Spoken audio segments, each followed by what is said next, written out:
Heavenly Father, we come to you in this hour, asking for your guidance and protection to our virtual gathering today. We thank you for the gift of life, the gift of family, the gift of work, and the gift of friendship. We thank you for this great opportunity to bring us together in this session as brothers and sisters. Bless the committee, the facilitator, and the attendees of this gathering. May we continue to value and appreciate the true essence and meaning of life with the help of your grace. And as we go along to our discussion today, we humbly pray that you would deepen our understanding. Lord, enlighten us and give us wisdom every day. Forgive us for our shortcomings and remind us to always be mindful of the things we do in life. We offer our life and our decisions to you, O Lord. May this gathering today create a memorable experience and a fruitful outcome. We ask this through our Lord Jesus Christ, our Redeemer and our Savior. Amen.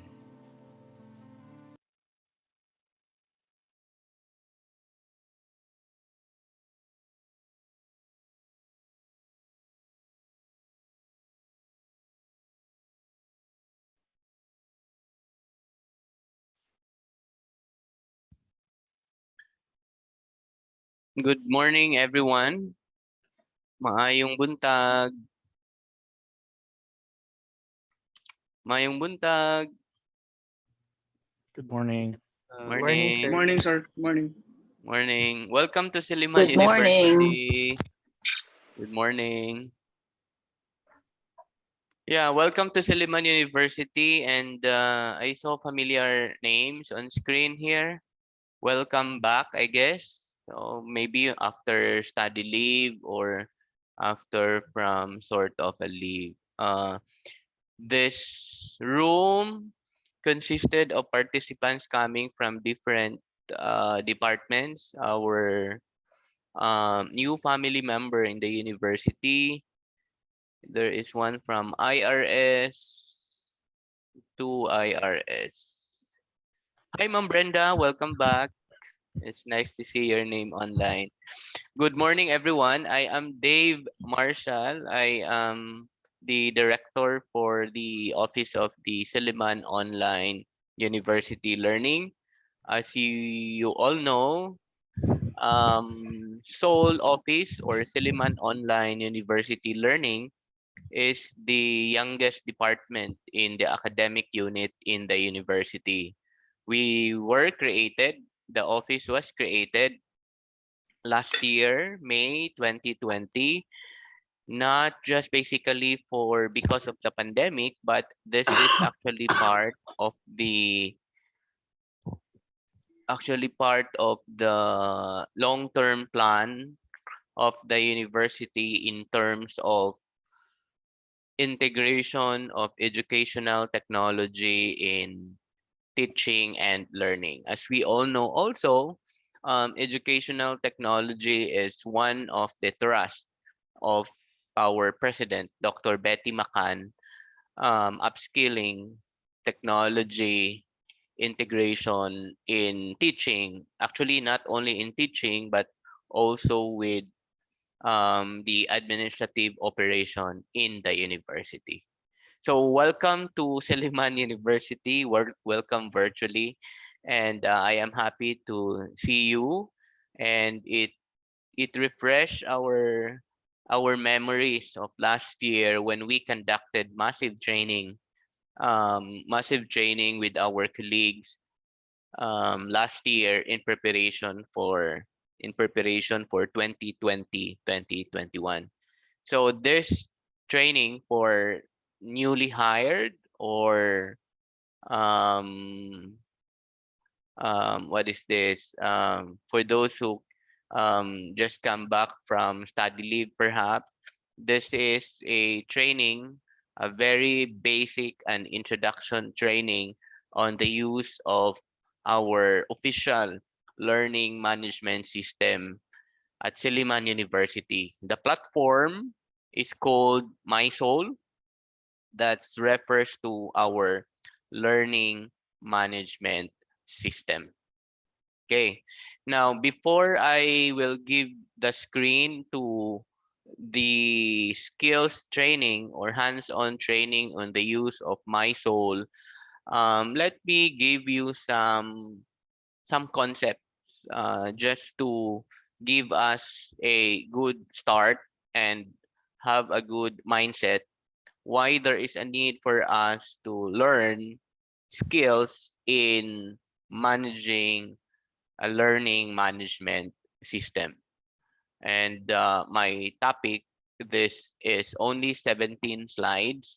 Our topic is about, or my talk before the start of the skills training on learning management, I will give a short overview of what is a flexible learning.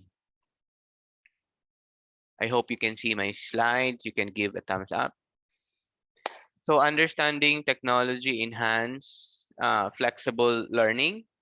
I am sure when you were eyeing for Seliman or when you were on your desk reading the news, you've been reading the word technology or flexible learning. You heard for sure the words like modular learning of the Department of Education, online learning in the higher education, and ODL in particular, or be more specific. And then you can also read and hear the word remote learning. No, so those are some terminologies that as early as now we should be clear from our mind what's the differences of all these words in the online teaching environment. A flexible learning design customizes learning environments to meet the needs of learners, both technological and non-technological tools. Now, I would want to emphasize not on technology, but on the non-technological tools. The non-technological tools, I am actually referring this to instructional designing. I am referring this to pedagogical consideration. I am referring this to strategy and activities that we can develop in our virtual classroom. And it's not an easy task actually, because the technology is a technology. It won't help you if you cannot design properly, and if you cannot design well your instructional components in the delivery of your teaching and learning. So what is flexible learning then? A flexible learning is a learning design perspective deeply rooted in the needs of the student. It's really a big word here, in the needs of the student, with the main objective being to provide them with the most flexible components. One is learning content. It has to be flexible. The learning content, the schedule is not necessarily the class schedule, but the schedule to access your specific content, the schedule to access your activities, and it has to be at the level of its flexibility. And then accessibility must be flexible also, and as well as the learning styles. I know it's not easy, especially if we have multiple intelligence students who are good in kinesthetics, students who are good in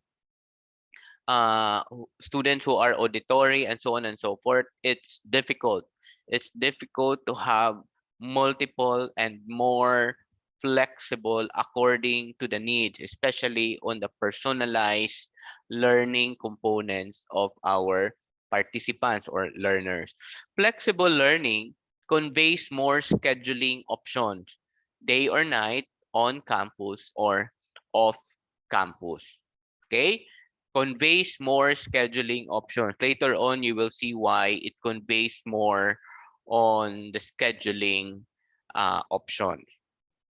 Now, what's the framework of the flexible learning? It's a very comprehensive instructional pedagogy where it is basically rooted into four subdivisions: the instructional agility, personal flexibility, balance, pragmatism, and the learner choice.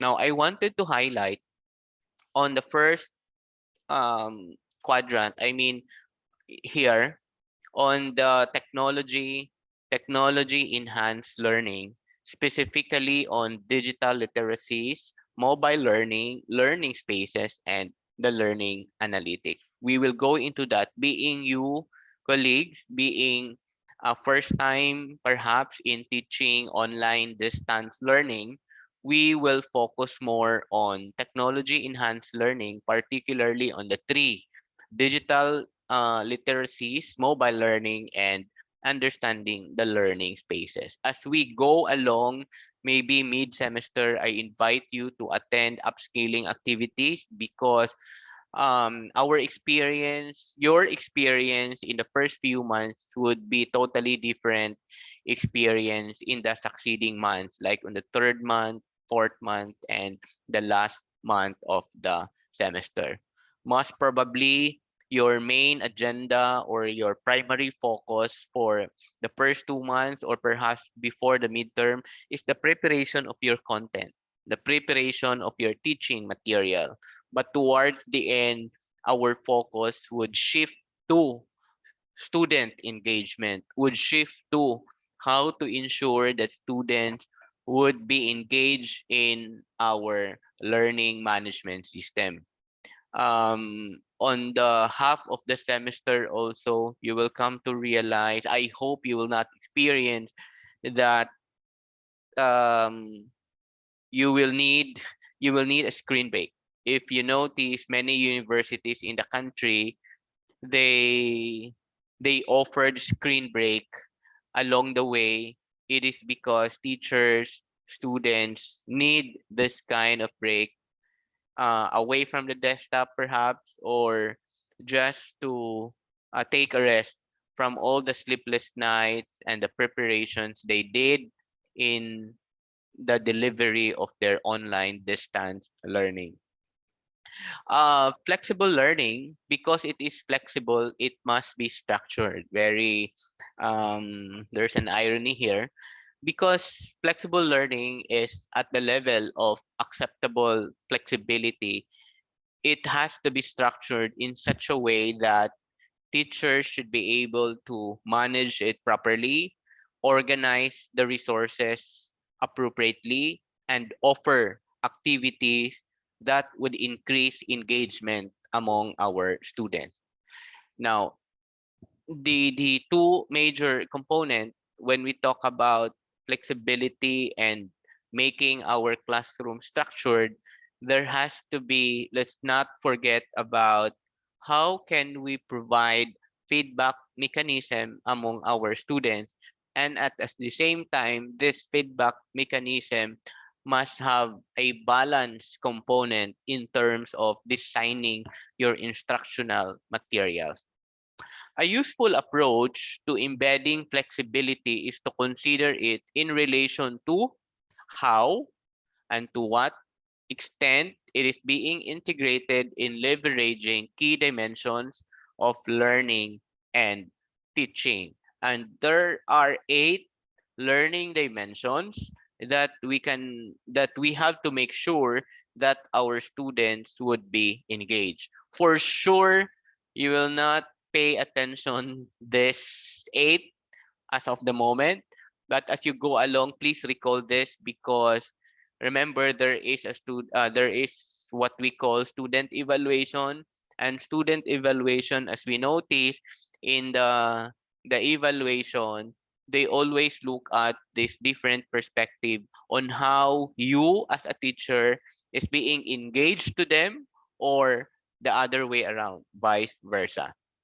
The first one is when we design our instructional material, we have to consider on the learning experience design. Like about this is about the design and development of productive learning experiences so that each student is able to make most of the learning opportunities they afford. Second, the learner to content engagement. Like when we produce our material, we have to make sure that our material would increase engagement among our students. We heard a lot of comments from colleagues that my God, sir, sleepless nights. But when I look at the logs, I have so many sleepless nights with my material. But when I look at the log, nobody downloaded it. Then ask yourself, ba ngano kaha, no? Why is it that the students are not downloading my teaching material? Maybe your teaching material is not appropriate for online distance delivery. Maybe your PowerPoint is still 100 slides or 50 slides. It's not anymore applicable. Now, at Siliman, we are promoting three major ODL pedagogy, which is the flip learning, micro learning, and the gamification. Let's try to gamify our content in such a way that students will be engaged to the content. Then there is also a so-called learner to teacher engagement. This is about choices learners have in relation to the mode and method. This is where, um, based on our research, this is the lowest. No, students are not engaged. They have a hard time engaging with the teacher. Why? Because the teacher, very sabotable and understandable, the teacher is nangapa pa rin, or the teacher are still finding enough time to fully understood that there is a way that the teacher can reach out to the student, no? And then learner to learner engagement. We also make sure that when we develop our virtual classroom, there is a portion that we provide a way that a student can also connect with the other student. The other one is the learning engagement with the learning environment. This is where we have to make sure that our virtual classroom is neat. Our virtual classroom is the resources are organized well, so the students uh, would be interested to go into your virtual classroom because they have something to get in. This is about adaptable access, interaction, and engagement with the learning environment. There is also a mobile app that you can download for our learning management system. I think one of our colleagues here will demonstrate to you on how to utilize our mobile app for the learning management system. This is nice because students would be notified for any postings, or they can read the material and we know once, if it is a mobile app, once it is being downloaded, and if there is no more internet connection, then they can just read it also. Then learning engagement with assessment activities. This is also a problematic part. Students are not engaged with the assessment. Again, my common argument with this is my general argument with this is, please review your assessment. Baka your old way of giving exam, like in the face-to-face, is the same in the online. Maybe if you just converting it, it's not anymore like in the face-to-face. If you are doing 100 items in 1 hour, it's not possible in the online distance learning. There is a so-called micro learning. Divide it by parts. Maybe part 1, 30 items, and then pause, or another segment also, or another group of quiz, 30 items. Don't offer the 100 items. Baka at item 40, wala na yung internet connection, goodbye responses. Or maybe there are in the first few months we received so many complaints. How can we how can we ensure the students are not cheating? No? So the common answer into that and the general argument is change the mindset in giving exams. No, change the mindset, change teachers' mindset in giving exams. Multiple choice, true or false, rethink. I'm not saying it's a no-no. What I am saying is there is a way for us that we can integrate higher order thinking skill in the assessment. Um, we deliver a talk about preventing online cheating, and we knew and we were informed that students are becoming innovative in cheating. That is why my office also was asked if are we going to purchase a software that can determine cheating. I'd also learned from many schools abroad that they did not purchase a cheating software, an anti-cheating software, because students are becoming creative, imaginative, and innovative in cheating. So it's gonna be useless.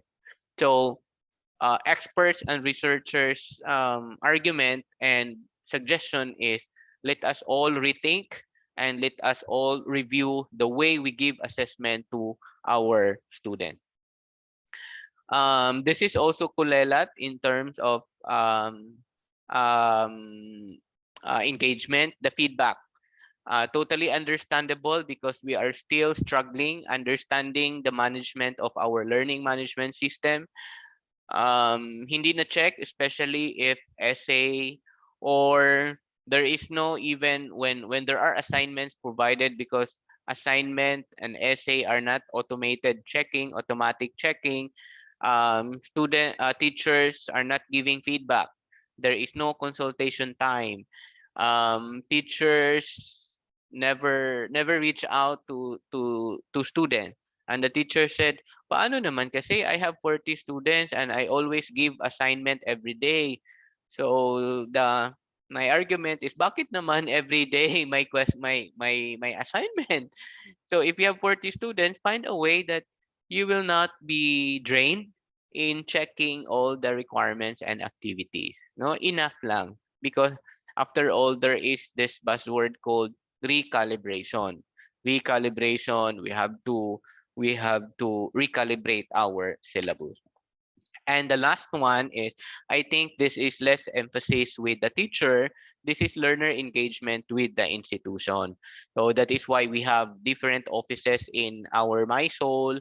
We have virtual office. We still continue with our Founders Day celebration. We still continue with our student guidance counseling and so on and so forth, because we ensure that there is students can still engage with the institution. And by the way, there is our digital library, virtual library. You can also actually borrow a book, and it's also in the MySoul, no? So you will be enrolled actually in the virtual library once the semester started. So flexible learning is a student-centered environment. As I mentioned, it is about empowering students by offering them choices in how, what, when, and where they learn. So when I say where they learn, that basically the pace, which I will explain later, the place, which is our learning management system, and the mode of delivery, which I will be explaining a little while. So what are the interacting variables when we talk about flexible learning? One is the subject matter, the level of study, the location of teachers and students, how ready our subject matter, how ready our syllabus, how ready we are in terms of the delivery of the online learning and access to technologies, and at the same time, the necessary infrastructure. There is a need for different approaches to learning and teaching with different levels of flexibility, structure, and guidance for different cohorts and learning contexts, while the threshold principles of all approaches remain the same. So what are the different forms of flexible learning? Because we are not yet discussing here online distance learning. That was still the generic or the general overview of the flexible learning. There is a so-called open learning. No? So what is this open learning? Open learning enables students to have greater control over what they learn, where, and why. This is normally you hear kana yung mga MOOCs, no? Mga massive open online course or open online course in general. That's open learning, meaning enrollment registration is open. You can learn it at your own pacing. The so-called self-directed learning. You can finish a content where you don't need to wait for the entire class. So that's one form. The other form is distance learning. Distance learning, also known as correspondence education or home study. Distance learning is also known as distance education and is not necessarily electronic. So, like UPOU started with this, no? Modular, yung sinasabi nilang modular. Modular is actually distance learning. Modular is just the term, nomenclature, referring to distance learning. But to be more specific, to be more technical, modular that's basically refers to a specific method in a distance learning.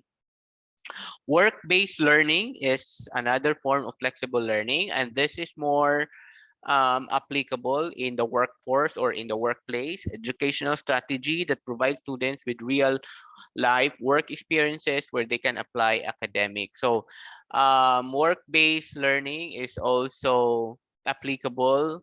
Um, I mean, most appropriate for internship, for OJT, and some practices that acknowledges the interaction of explicit and tacit forms of knowing. And the last one is e-learning. E-learning, this refers to online learning or electronic learning, and it refers to the acquisition of knowledge which takes place through electronic. So other terms similar to this is linear, adaptive, fixed, educational technology learning, technology support learning, and so on and so forth. No, so at Siliman, we chose to have an online distance learning. We highlighted online because we don't cater face to face. We are not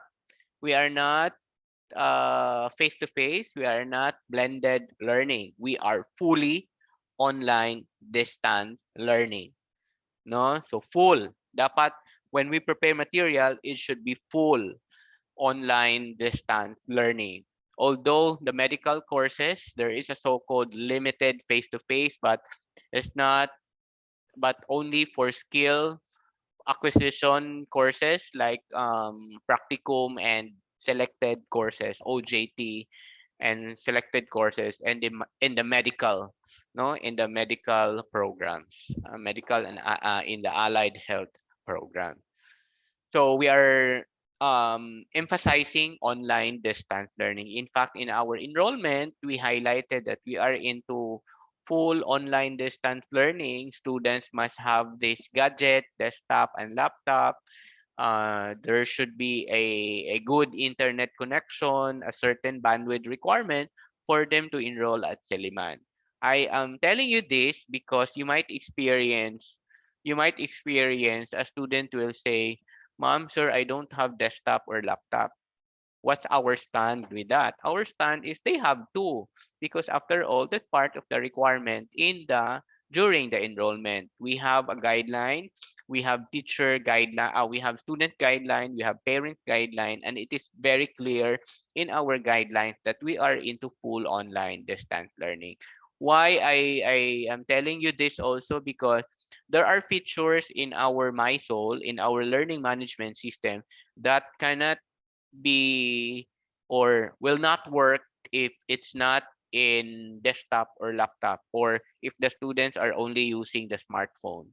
Our colleagues here experience that the student doesn't have the desktop or the laptop. I was also reminded that our, I think, pharmacy department, or I forgot the unit, they release really an information that it's not, students should find a way to find a desktop or a laptop because the virtual classroom is really designed for that kind of technology. Okay, so in the next 15 minutes, I will talk about online learning so that you will have a grasp of what an environment like online looks like. There are different design options in an online learning. The first one is the modality. Again, I was mentioning we are not blended, we are not web enabled face to face, we are fully online. So, because that is fully online, it is not possible that all content, or it is not possible that your strategy in the face to face syllabus is applicable in the online learning. Take note of that. It is very impossible to just simply copy and paste and put it into your online environment or into your online class. That is why there is a so-called recalibration. Recalibrate your syllabus. You can go back to your dean, you can go back to your department chair and ask them, ma'am, do we have a template for the syllabus, especially the recalibration part? Okay. Um, online communication synchrony. So what is this? Asynchronous and synchronous. At Siliman, we offer blend of both. No, a blend of both, and something we advertise or we promoted actually that we are more into asynchronous and we are less into synchronous. What is that? When we say synchronous, that is real time. Students will join, will come together at one time, discussing each other at the same time. Like what we are doing right now, a video conference in an example of a synchronous activity. Chat is an example of synchronous activity. Basta any activity nga that requires presence, that requires real-time access, and requires more bandwidth and internet connectivity because you are requiring students to come at one time. Okay, that's synchronous activity. Um, Async, this activity refers to offline activity. When we say offline, na-confuse din, no? When we say offline, we are referring na students need not to log in to their MySoul because they can still perform the activity outside their class, or they can log into their soul and then perform they can perform their activity at their own time as long as they meet the deadline. So blend of both. Diri na actually musulod ang mga terminology like remote teaching. So what is remote teaching? Remote teaching is heavy on synchronous learning. Remote teaching is heavy is in synchronous learning. Why remote teaching? Because they said research shows that remote teaching is easier, especially if we are in the transition stage, transition from face to online. Why? Because there is no so much recalibration to be done because it's like face to face. It's just that you are only talking onto the computer because people or students are just connected to the internet. So remote, that I'm referring to remote teaching. That's another synchrony, another strategy in terms of the synchrony of the teaching and learning or online communication. What we are promoting at Siliman is the so-called Bikronos activity. What is Bikronos? Bikronos is uh, our activities are synchronous activities that are embedded during synchronous activity or the other way around. Synchronous activity but with asynchronous activity. That is bichronous learning.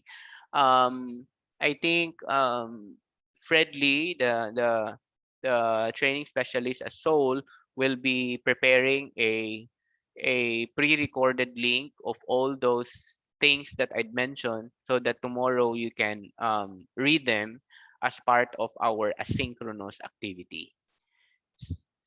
Another option in the online learning is pacing. What is pacing?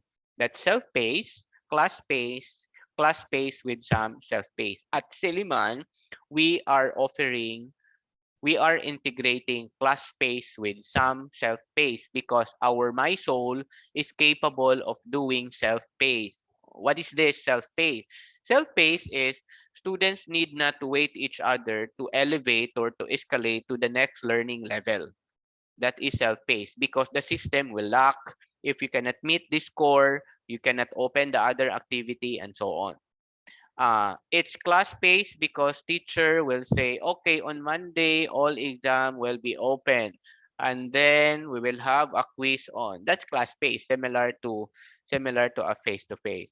But what we are promoting is really a class-based with some self-paced of activities that we can integrate using our personalized learning, using our restrictions, using our activity completions, and other features in our MySoul. Pedagogy, we can integrate, we can utilize all expository, practice, exploratory, and collaborative. Role of assessment. This is the one I mentioned to you that there is really a need for us to rethink assessment. Um, to rethink assessment because online learning is different from face to face. Instruction role, active instruction online, and the small presence online. At Siliman, we are promoting active instruction online. Hindi yung, okay, I prepared my material and then see you on the quiz, things like that, no? We have to check the logs, we have to still follow up with the student, the Siliman way of learning or teaching with the student. That is why we are emphasizing active instruction online. Student role online, listen or read, complete problems, of course, we wanted to utilize all. There are some topics that they will just listen or read. There are just some topics that they can complete problems and answer questions, simulations, and collaboration with the other peer. Sources of feedback. Our MySoul can automate, especially if that is objective type.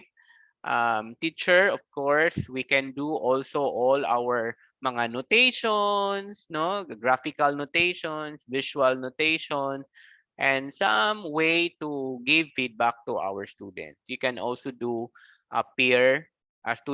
Students also can rate to their classmates just like what we did in our face to face. With all of this, we need a robust learning management system.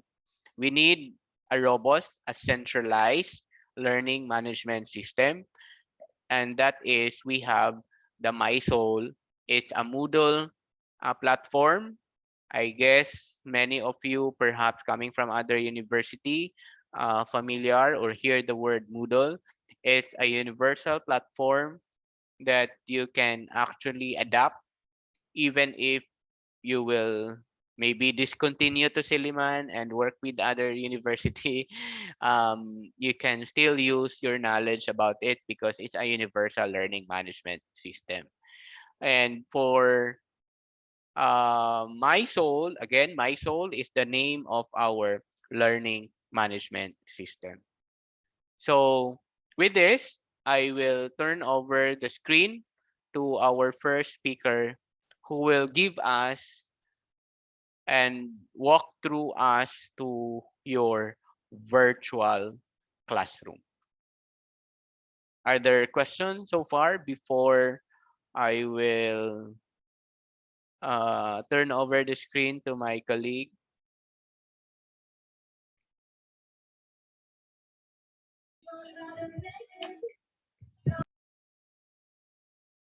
Any questions? So if none, Fred, Yes, sir.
Hello, everyone. Good morning.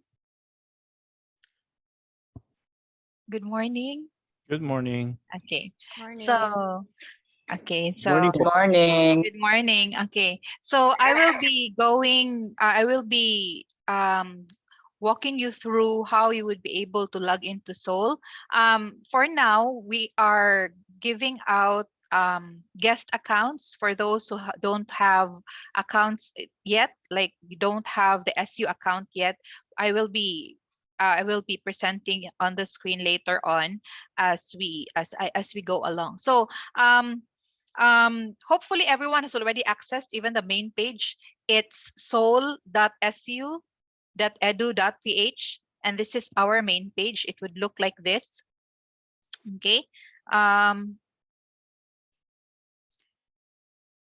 Sige, I will give first I will demonstrate first on how the usual way of logging into Soul, no? So when you click on login as a teacher, when we have our SU email, no, we log in using our SU email. So we click on this one, okay? And then we log in using our SU email, which is powered by Gmail. So this is the usual way to log into Soul. But for now, okay, for now, we will be logging in manually because we have enrolled you as guest participants or guest users. But again, for those who already have, you are already free to log in using your SU email. So these are um,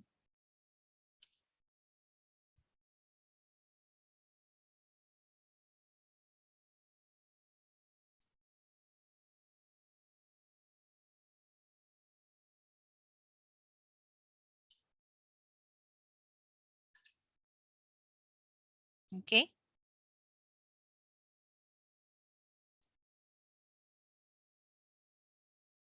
So can you see already your username and password? Yes, yes. Thank you very much. Okay. So kindly this uh for the first 11, kindly just use the given username and password. This is just temporary. We will give you access to this one maybe for a week, but when you have your SU email, just tell us so that we could also transfer no the virtual classroom, the temporary virtual classroom that you will be using for the training to your official account. Okay, so how you have kindly take note of your usernames. Password is the same for everyone. It's Siliman number one or hashtag number one, hashtag one. Okay, and then let's go through how you would be able to log in for now.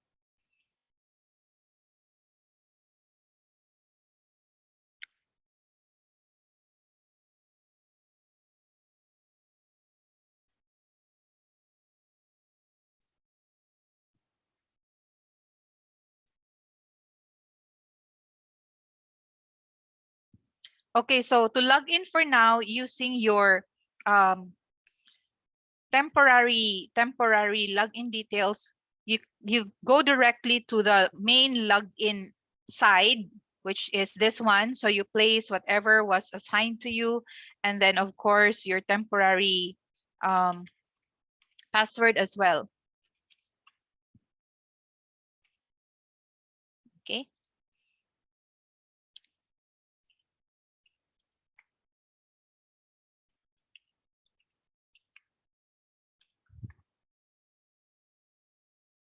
Okay. So has everyone successfully logged in?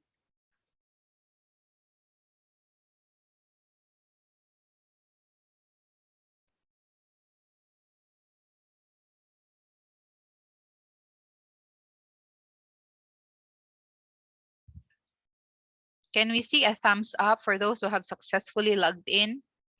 Or at least in the chat box, um, kindly place that you have successfully logged in.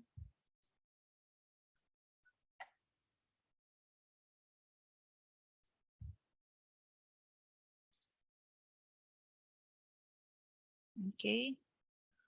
So far, still one has successfully logged in.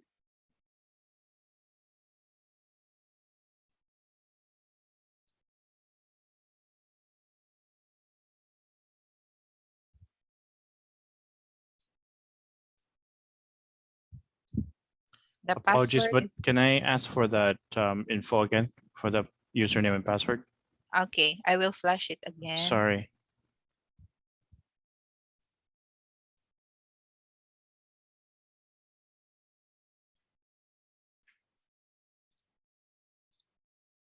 Here. Thank you. For those who already have their accounts, kindly log in using the normal way to log in. Okay. Successfully logged in, ma'am. Thank you. Okay.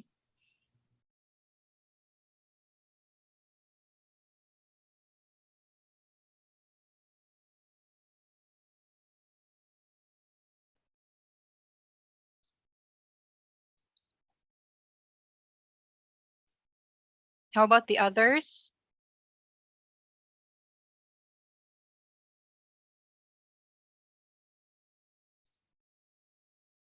Okay.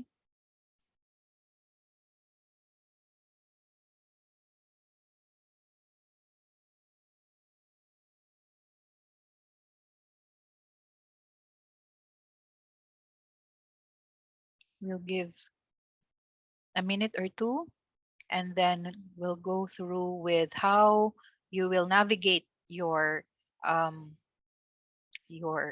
courses with your courses, and of course the classroom later on. Okay. Okay, so most of you, okay, so all of you are already logged in. Let's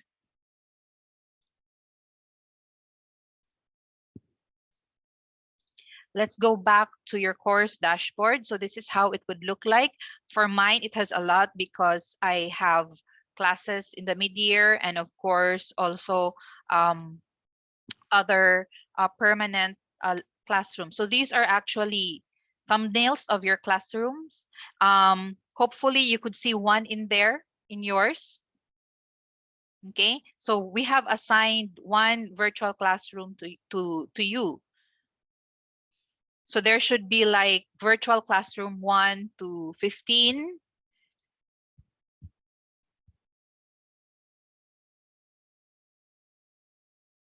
Okay.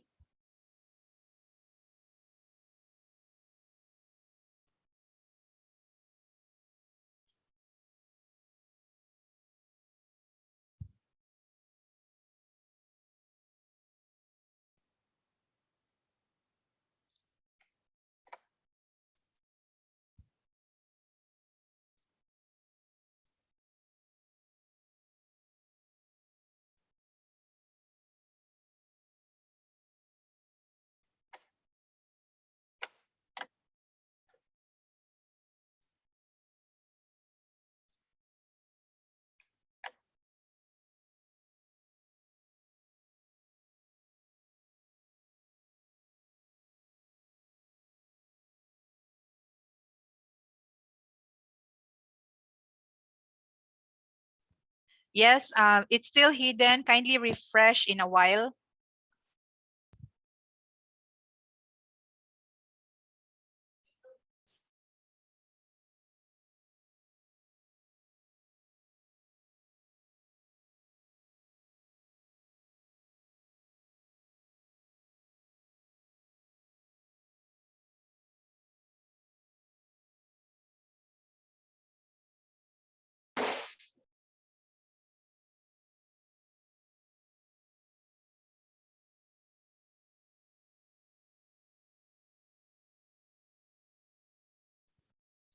So kindly just click on this icon here, refresh the page, and you will see a similar classroom like this. So mine is virtual classroom 16. The rest of the virtual classrooms for now will you will own one of it. Okay. So hopefully you are already enrolled in one course. Who isn't?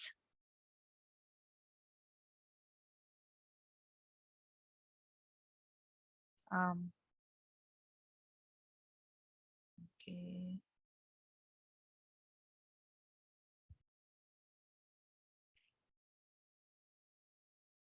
Who else? Sir Fredley, kindly give them their virtual classrooms. Sir Ken and Sir Ram, and also Ma'am Cornelia. I cannot see the account in my soul for Ken.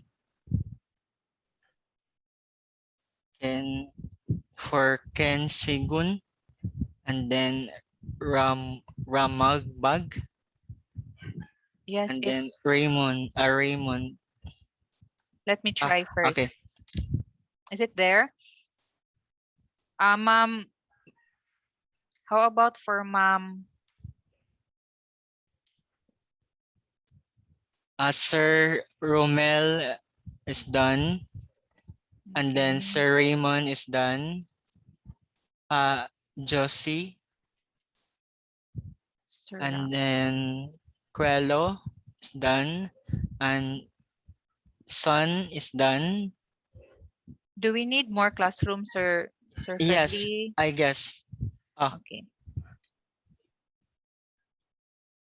Yes, please, Sir Jade. 5 more.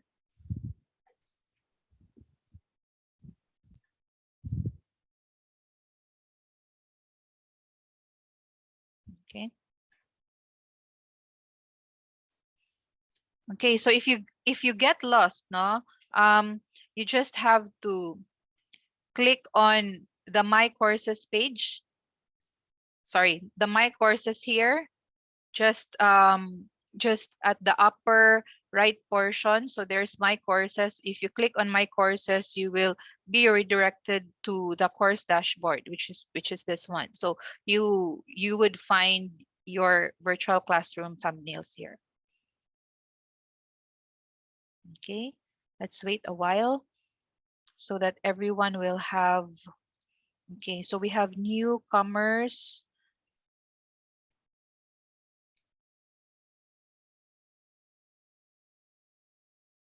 Sir Fred, kindly give a guest account to Ma'am Cadelinia, and there's another one.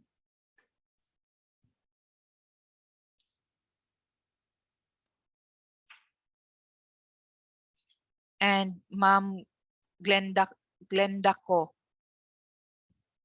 okay, ma'am. Okay.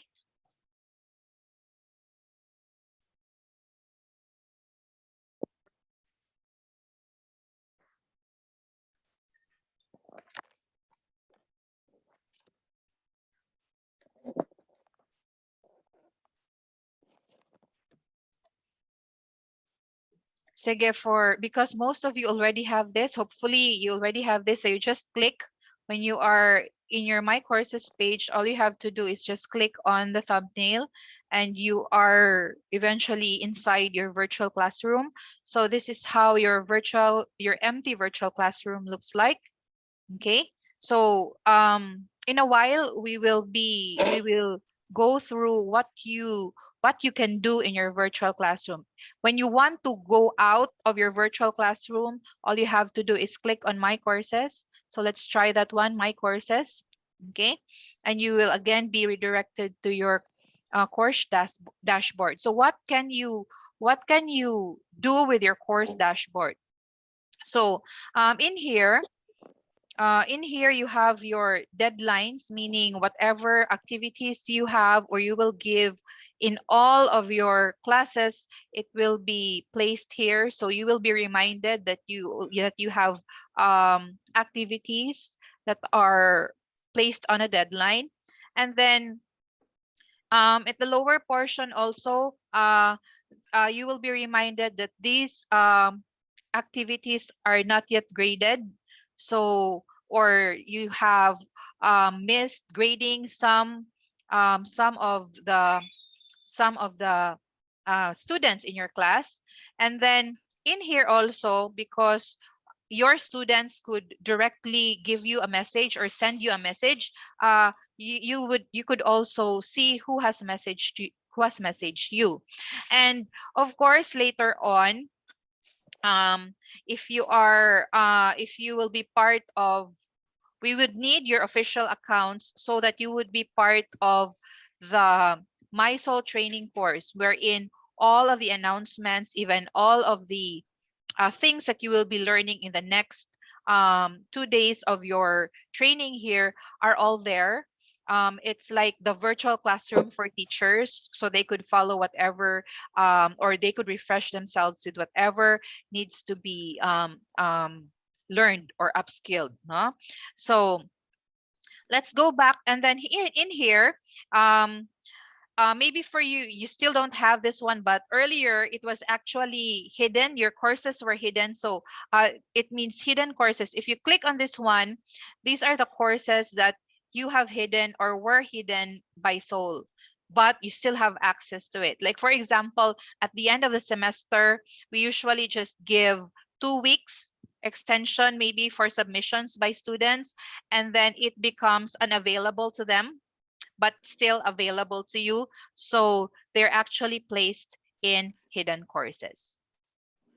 And then eventually, when you have been with us like for a year or two, you will see that there will be tabs here at the side. So it's not all in courses. Maybe the ones that you have taught in the previous semesters will have to go on a different tab. Okay, so it would actually depend on the end date of your course. So there, so this is how you could navigate with your course dashboard. Okay, so let's proceed to the virtual classroom. So kindly click on your virtual classroom. Okay, so for your virtual classroom, you would also know where you are. It when you get lost, you would know where you are. So you are actually in the temporary course, new hiring training course, and that is your virtual classroom. But again, all you have to do is to not just click there, but just click on my courses. And what are the parts of your virtual classroom? So in here, we have all the contents, whatever topics that you would have. If you feel like it's you have more than 10 topics, you could actually create a new section. So we will be doing that one later on. And then if you really have like so many contents in there, you don't have, and then you could just actually, even an activity, you could actually just search for that particular activity here. You could actually do that. And then later on, we will click on course dashboard and see what you could do with your grades, on how you could grade them, so on and so forth. Okay. And then lastly, in the interface of the students, no, they could actually see you and communicate with you through this one. Okay. So you have they could click on that one and then send you a message. Okay, so everyone has access to you inside the virtual classroom. There you go. And then this portion here, the middle portion is where the content would really be placed, would really be accessible to students. Okay, unlike the students, they cannot see editing icons or editing buttons. Only us teachers have this. So this one, okay, and then of course create learning activity, and this one here. Okay, so for us, introduction is actually a default um, topic, no, and then you could place your maybe your syllabus here. Okay, later on we will place whatever we could in your introduction, and then you could have announcements here. Announcements here, no, there's no need for them. Announcement is only announced within the class. They could actually also receive it through their SU email, and then they cannot reply to this open forum announcement. This is only for really giving out information or announcements to students. Okay, so let's try to click on topic 1. How will we be able to manipulate our classroom, or how would we be able to navigate and use the things or the features in our classroom? So first is click on topic 1. Okay, topic 1, and then you will see in the first portion here, aside from editing the section for the topics or the topic title, you will see 4 icons here. So what are these 4 icons? So this is like you could move the topic, maybe because you've been working on the topic, yet it was supposed to be near the end, so you could actually move it further down. Later on, we'll do that. This one is you could have it shown or hidden. For example, you are still working on the topic. You don't want your students to see it while you are working on it. You could actually hide the topic. So if you click on that one, that means it's available to you, but not to your students. And then if there are just too many topics for you, you could actually delete a topic. So you could click on that one. How about the light bulb? Okay, the light bulb here is for the topic to be the current topic. What does that mean? When the student enters the virtual classroom, it is the topic right there. No, it is the current topic that's presented. Like for example, if we click on topic 10, okay, and then sige, let's try um to change the title of our topic 10. So click on edit section.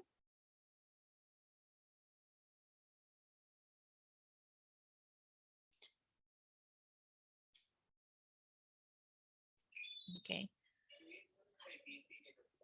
Okay, click on edit section, and then just have this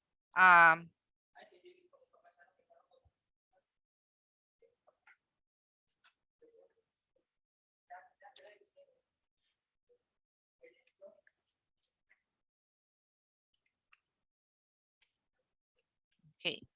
So you could just change the section name and then click on save.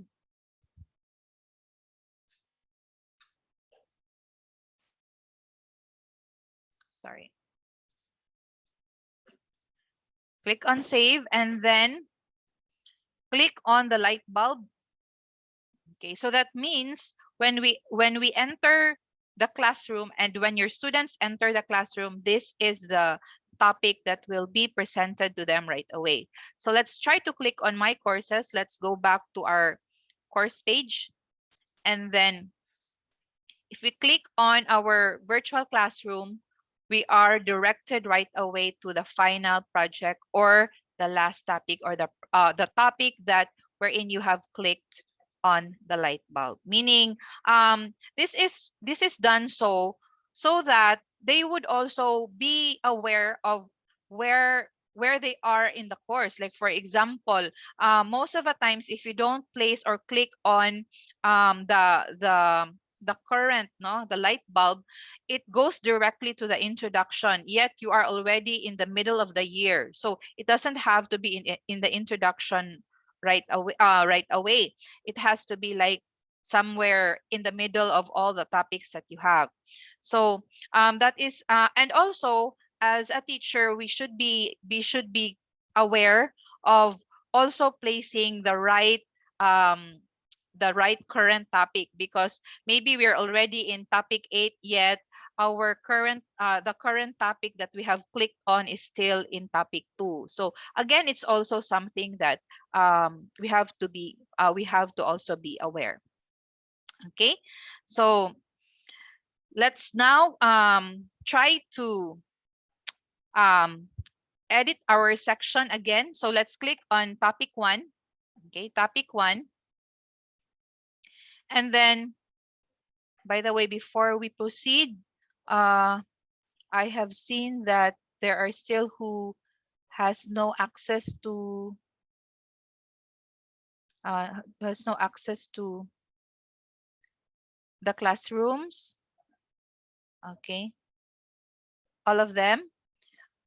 Okay. Sige, there are still like 3. Kindly just click on, for those who don't have the classrooms yet, kindly just reload your page, um, your course dashboard, and then you just reload it so that you would see your virtual classrooms. Okay, let's proceed. So we're in topic 1, and then let us try to edit section. Okay, click on edit section, and then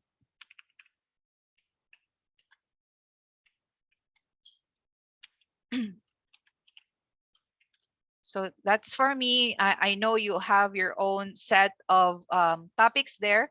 Um, let us try to place 3 or change 3 topic titles.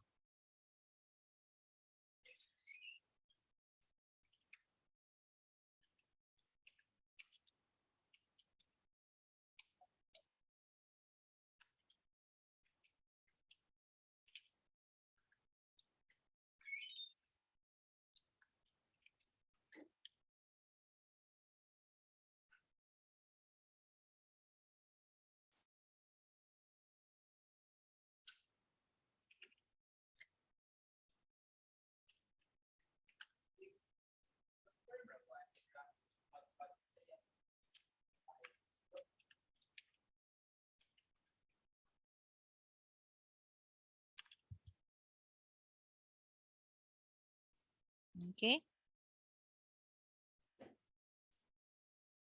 So have we changed 3 topics already? Topic names?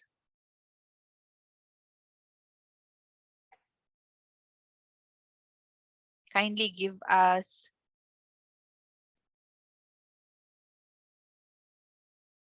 kindly give us a thumbs up.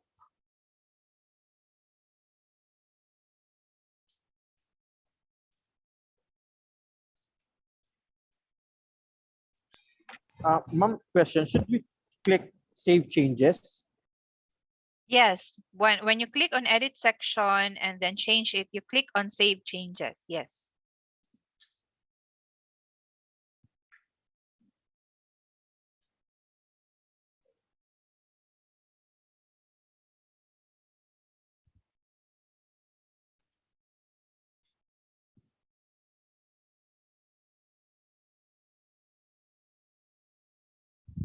Okay.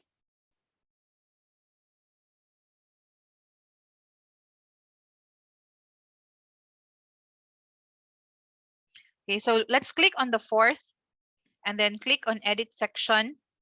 What can we do with the things here? Okay. You could actually place the description of your maybe the objectives or the description of your topic. So through text,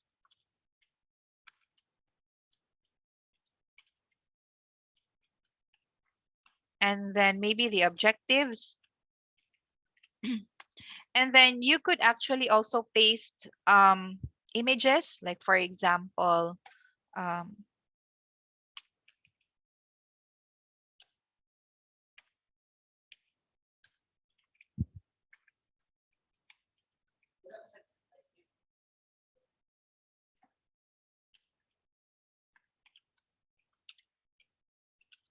okay.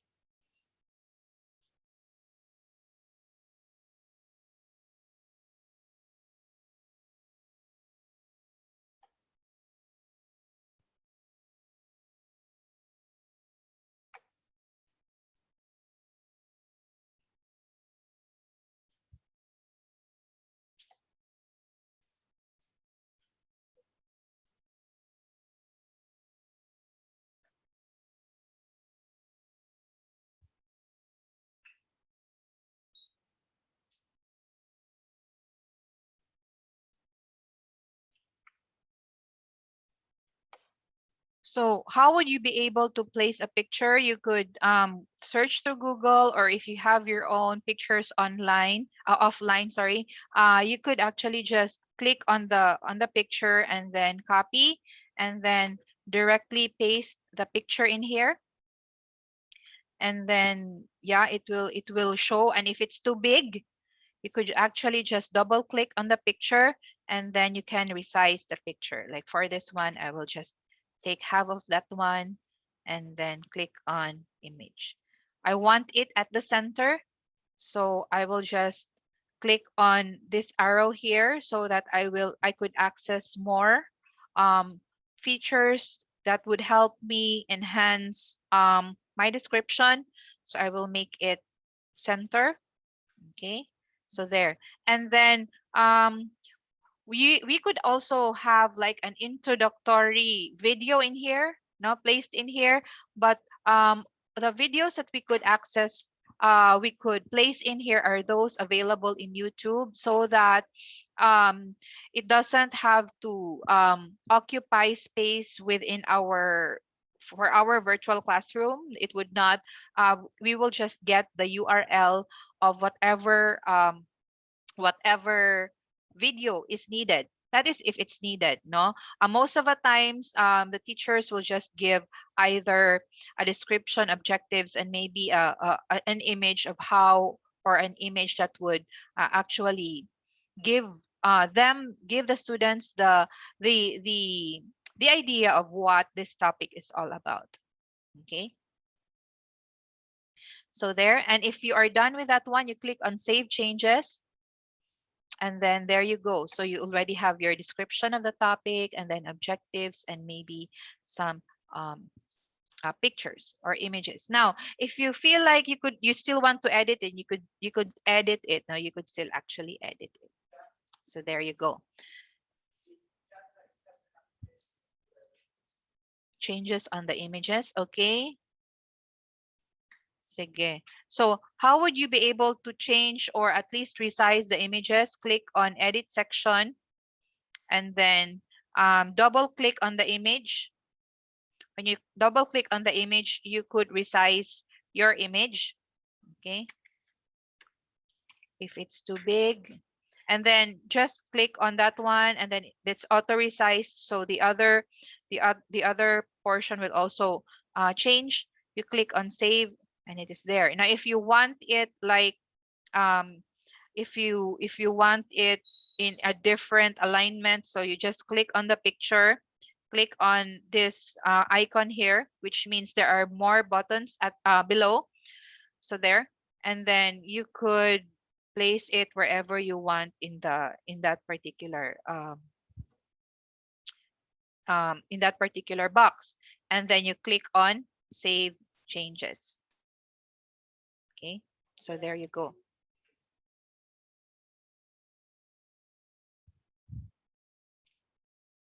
Has everyone already done that? Yes, thank you. Okay, so this time let us try to manipulate, use these buttons in order for us to be able to make it more organized, our contents more organized. Okay, so what we do is, for example, I don't need topic 5, so I will just delete topic 5. So delete topic 5. You don't need to worry, especially if the topic is empty, because you could actually create a new one later on if you need one. Okay, and then, or you don't want to delete the topics, because for sure you would place something in there later on. Okay, so what you can do is just click on hide topic. So click on topic 5 now. Actually, topic 5 becomes, topic 6 used to is now topic 5, because we have deleted the original topic 5. So you could just hide the topics, which means it's available to you but not to your students. Okay, there you go. There you go. So you would know because there is a message that says not published to students. So anytime or every time we hide a topic or even hide an assignment or hide anything within the topic, let us be aware also that to show it to them when it's time for us to show it to them, because sometimes our students have to message us pa that sir, ma'am, your assignment can't be seen, we cannot see or view your assignment. So there.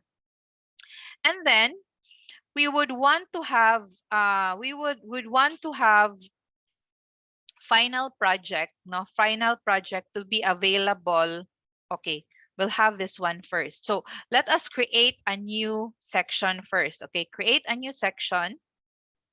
Okay, so creating a new section would mean you have to give um, your section name right away. So most of the times for major exams, I really place it in a different section so that they could go to it right away. So for that one, it's prelim exam, and then I'll create section. Now the prelim exam, whenever we create a new topic, it usually is found at the bottom. No, nasa sa ubos. So we would want it to be moved where we want it placed. Like for example, prelim exam should be placed between productivity tools and digital tools for assessment. So we need to move it. So we will be using this particular icon. So make sure that you are in the topic that you would want to move. Okay, so I am in prelim exam. And then click on the move icon. Okay, click on the move icon. As I have said earlier, it should be between productivity tools and digital tools for assessment for me. So what I do, I will click on the lower, okay, the lower topic. So I will click on digital tools for assessment. So that means I am assuming that it should be above it. So click on that one. Okay, and then you will see it here. Place section prelim exam before section for digital tools. Click on that one. And prelim exam is now between productivity tools and digital tools. Let's do that one more time. Yes, please. Okay. Let's do that one more time. Okay. So I will create a new section. This time it will be called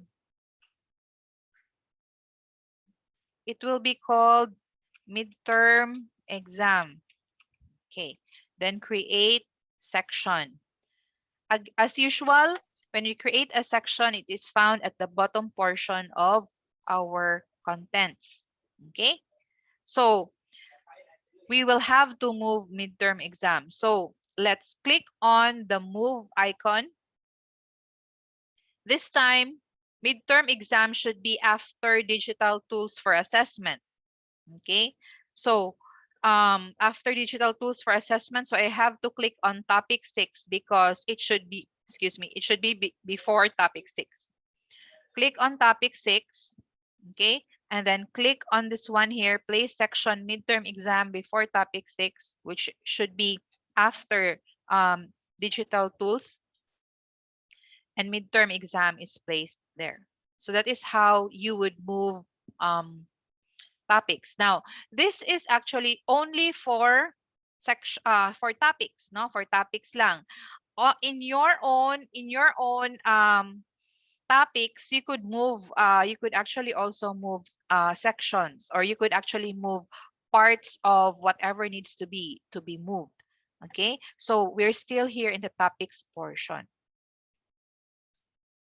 Okay? Hopefully everyone has at least tried moving one section or one topic to another place.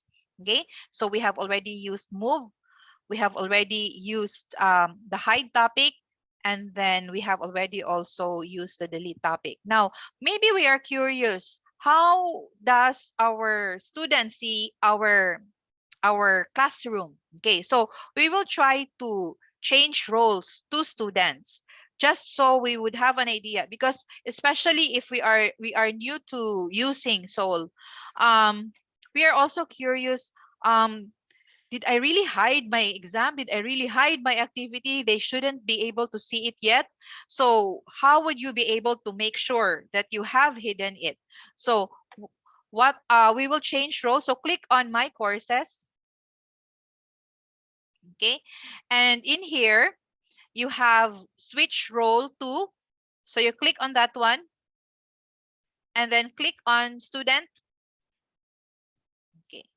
So this is how it would look in the interface of your students. So if they click on that one, if you see there are no editable, or there are no buttons, or there are no icons to click for them to edit, only to participate. So if you click on that one, there you go. There's nothing in there. They cannot see what you have in there if they're hidden. And if you try to see the contents you have, the 3 or the 4 hidden topics cannot be seen by your students, of course, no? So there. If you click on the topic wherein you placed your description, so they could also see it there. Okay. So let us also be mindful to go back to our original role as teachers, because sometimes we get to be too absorbed of exploring, and then we forget that we are actually exploring as a student. So let's click on my courses. Let's go back to my courses and then return to my normal role. So that means your role as a teacher. So you click on that one. Once it goes back, you could see the editable, the things to click, the clickables, so that you would be able to edit or manipulate your course or subject. Okay. Okay. Repeat on how to switch roles. Okay, switch roles. Again, click on my courses.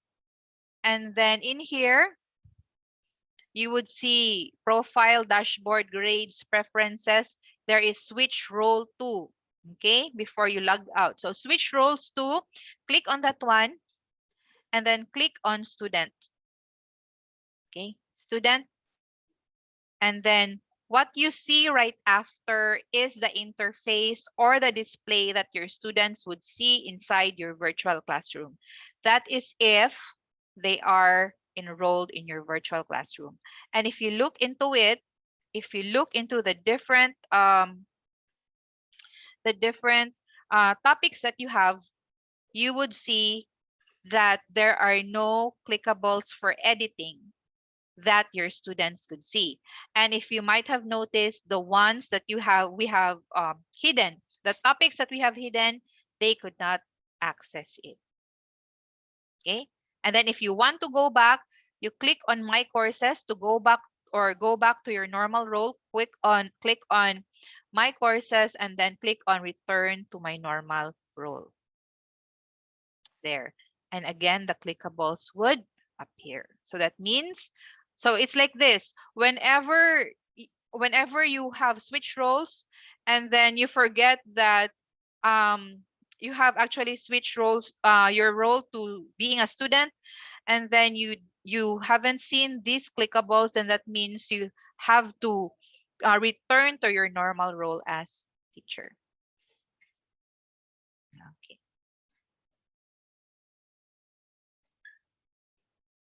Okay. So there you go.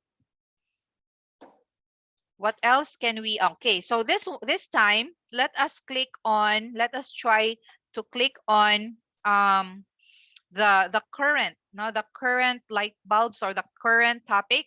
So choose on the topic wherein you placed your description. If there was like a description, an objective, and then a picture in there, choose that one and then make it your current topic. So this is the current topic. So once you click on my courses, and then you go back, your students would right away see the current topic. They would go directly to the current topic. Even we as teachers, if we click on that one, whenever we go out of the virtual classroom and then come in, we go directly to the current topic. So this is also something like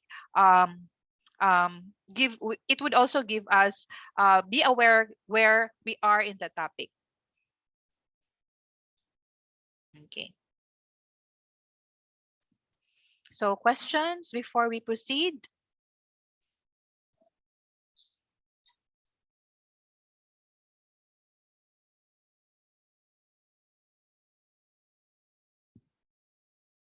Okay.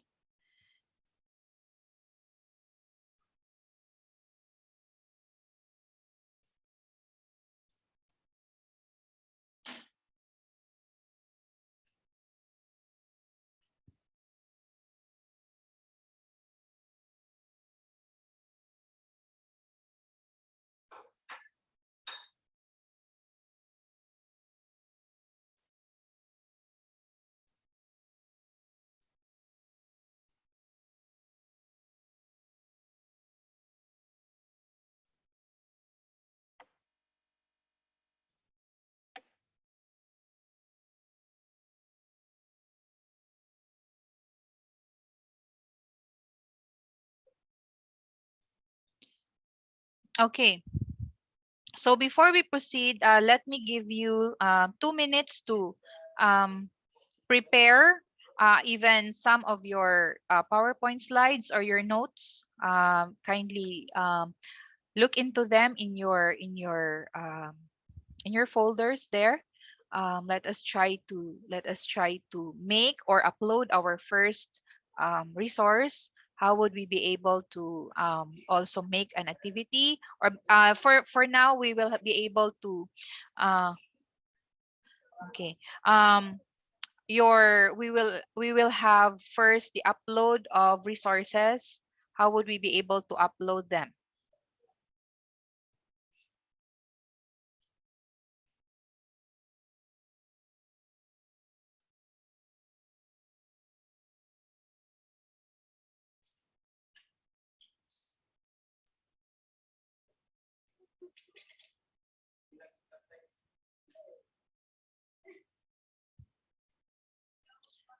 Sir, Nanel is asking a question. Will this replace PowerPoint presentations?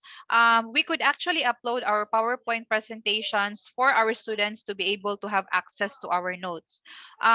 It is advised, sir, later on, I will also demonstrate to you to convert your PowerPoint presentations to into PDF so that what your students could access is the PDF version, meaning it's non-editable at their end. No? So what you will have here are your PDF.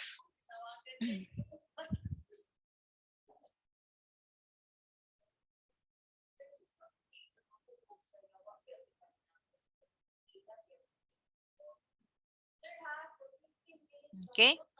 So I hope you already have like a file or two, and then make sure to also be able to um, look into an available video that is quite applicable, or maybe something that could also be part of your resources in a topic. Kindly look for us. It's only we could only make, or we could only place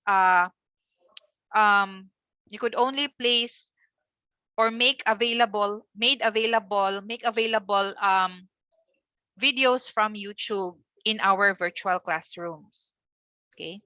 It could either be the ones that you have made on your own, or it could be other resources that is important or essential in your topics. Okay.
Yes, sir. We usually place it in YouTube, and then it doesn't have to be published. Don't also make it private anyway. It's if it's unpublished, then they can, if you feel like you don't want it to be accessed by others, only to your by your students, then you can have it unpublished but not private, because if it's private, then they cannot also see, even if we place it in Seoul. So there. Okay.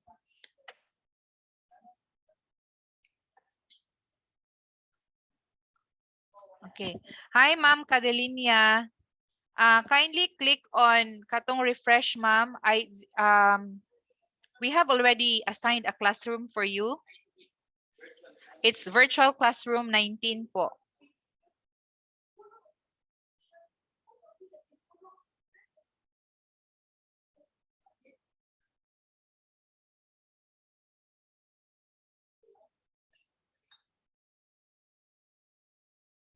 Okay.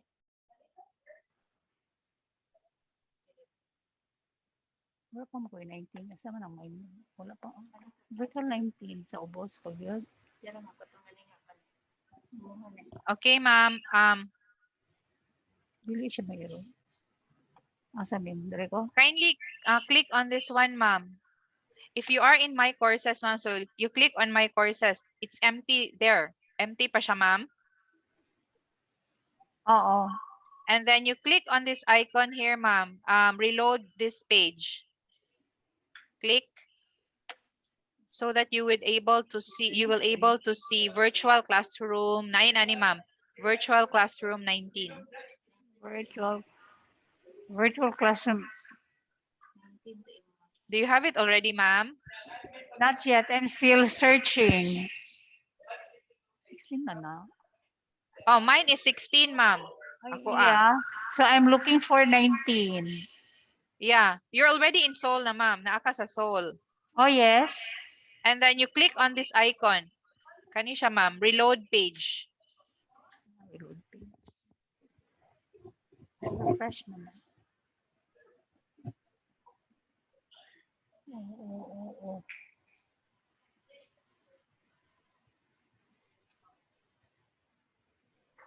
Kino ko makita? Kani? Asa to that? Kani? You just reload this page, ma'am. Okay. This one. Click on Okay. this one. It's there already, ma'am. Yes, thank you. Okay. Kani? Sige. Okay. And then you click. Okay, so this time we will try to upload the resources that you have. So let me also demonstrate to you, if you want, like for example, if you want to have your PowerPoint presentations readily available to your students, because all the notes are in there, all you have to do is convert it to PDF. So let me um, demonstrate to you also how you would be able to make it a PDF file.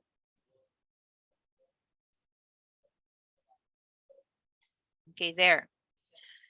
So if you have this file and you want it available as a PDF file, you click on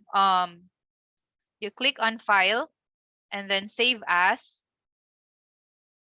and then wherever you want it placed, the PDF file you want it placed, and then at the lower portion of the file name, click on that one and then choose the file type PDF so that it will convert to PDF before you re-upload it in there. So this is also advisable for all files, editable files, like for example, Word, Microsoft Word. No, if you have like your notes in Microsoft Word, kindly convert it to PDF the way we have done it for your slides. So you click on save, okay, and then it's already available as a PDF wherever you placed it. Okay, so you would know that it has been converted because it will automatically also come up or pop up as a PDF version. Okay, so if you already have that, okay, so if you already have that, let me stop sharing first, and then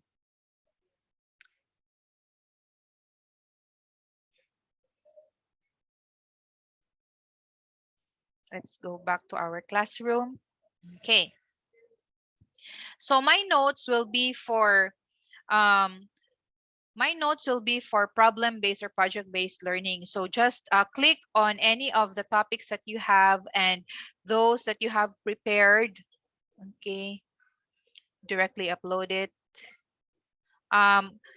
Ma'am Juicy, we cannot directly upload it. That's why we have to upload it in YouTube. Even our own videos, we have to upload it in YouTube. The thing is, later on, as we go along, we would understand why we are only given 5 MB per upload. So of course, if it's like a 5 to 10 minute video, it's really more than 5 MB. So we cannot upload it there. And we have to understand that we have also the learning management system also has a file size to keep or storage size to keep. We encourage everyone to we encourage everyone, especially with the videos, or we cannot actually we cannot embed anything in here because that would mean really increasing the size of our virtual classroom. But we encourage everyone to use also kanang the Google Drive in order for us to be able to just give the links or be given the links of our students with their submissions, no, especially submissions of kanang mga videos or heavy files with very light files, like for example Microsoft Word, ingon ana, we could actually let them upload. Later on, a companion of mine will also introduce that one. But for us, for our resources, we are only also given 5 MB per upload. So that means we could not upload our video here. So we have to upload our video in Google, or sorry, in YouTube. It's actually a free account for us, because if we have our SU account is powered by Google, and YouTube is actually part of the Google applications of the Google Suite, I think. So once you log in using your SU account, uh you are also automatically logged in YouTube, so you could actually use that one. Okay, can I upload it in my drive and share? Yes, you could actually. Yes, that's also another thing to do, ma'am. You could place it in your Google Drive and share and place the link in here. So let's try to also have maybe, yeah, how you would be able to share and place the link in here. Okay. Sige. So once you are already in your topic, aside from the edit sections where you could place all the introductory elements in there, you have these two entities in here: create learning activity and drop files to attach. Okay, so this is actually like the easiest way. If you already have your slides, or if you already have your um if you already have your files, no, you could actually just, what you can do is make ready your offline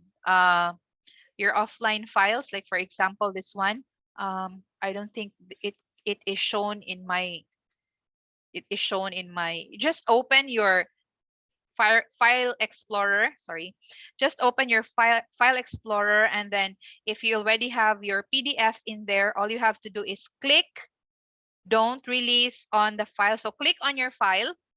If you click on your file, do not release the click, and then drag into drop files to attach or browse, and then release when it's already there. When it's released, it's automatically attached. Have you seen this one?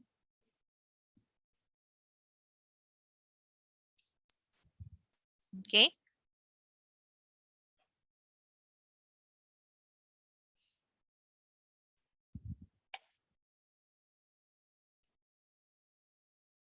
Okay, let me have this. Okay.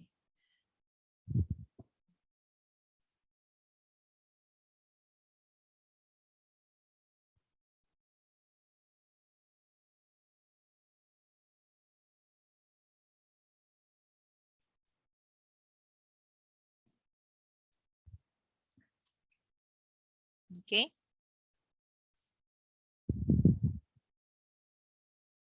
So you could try that one again.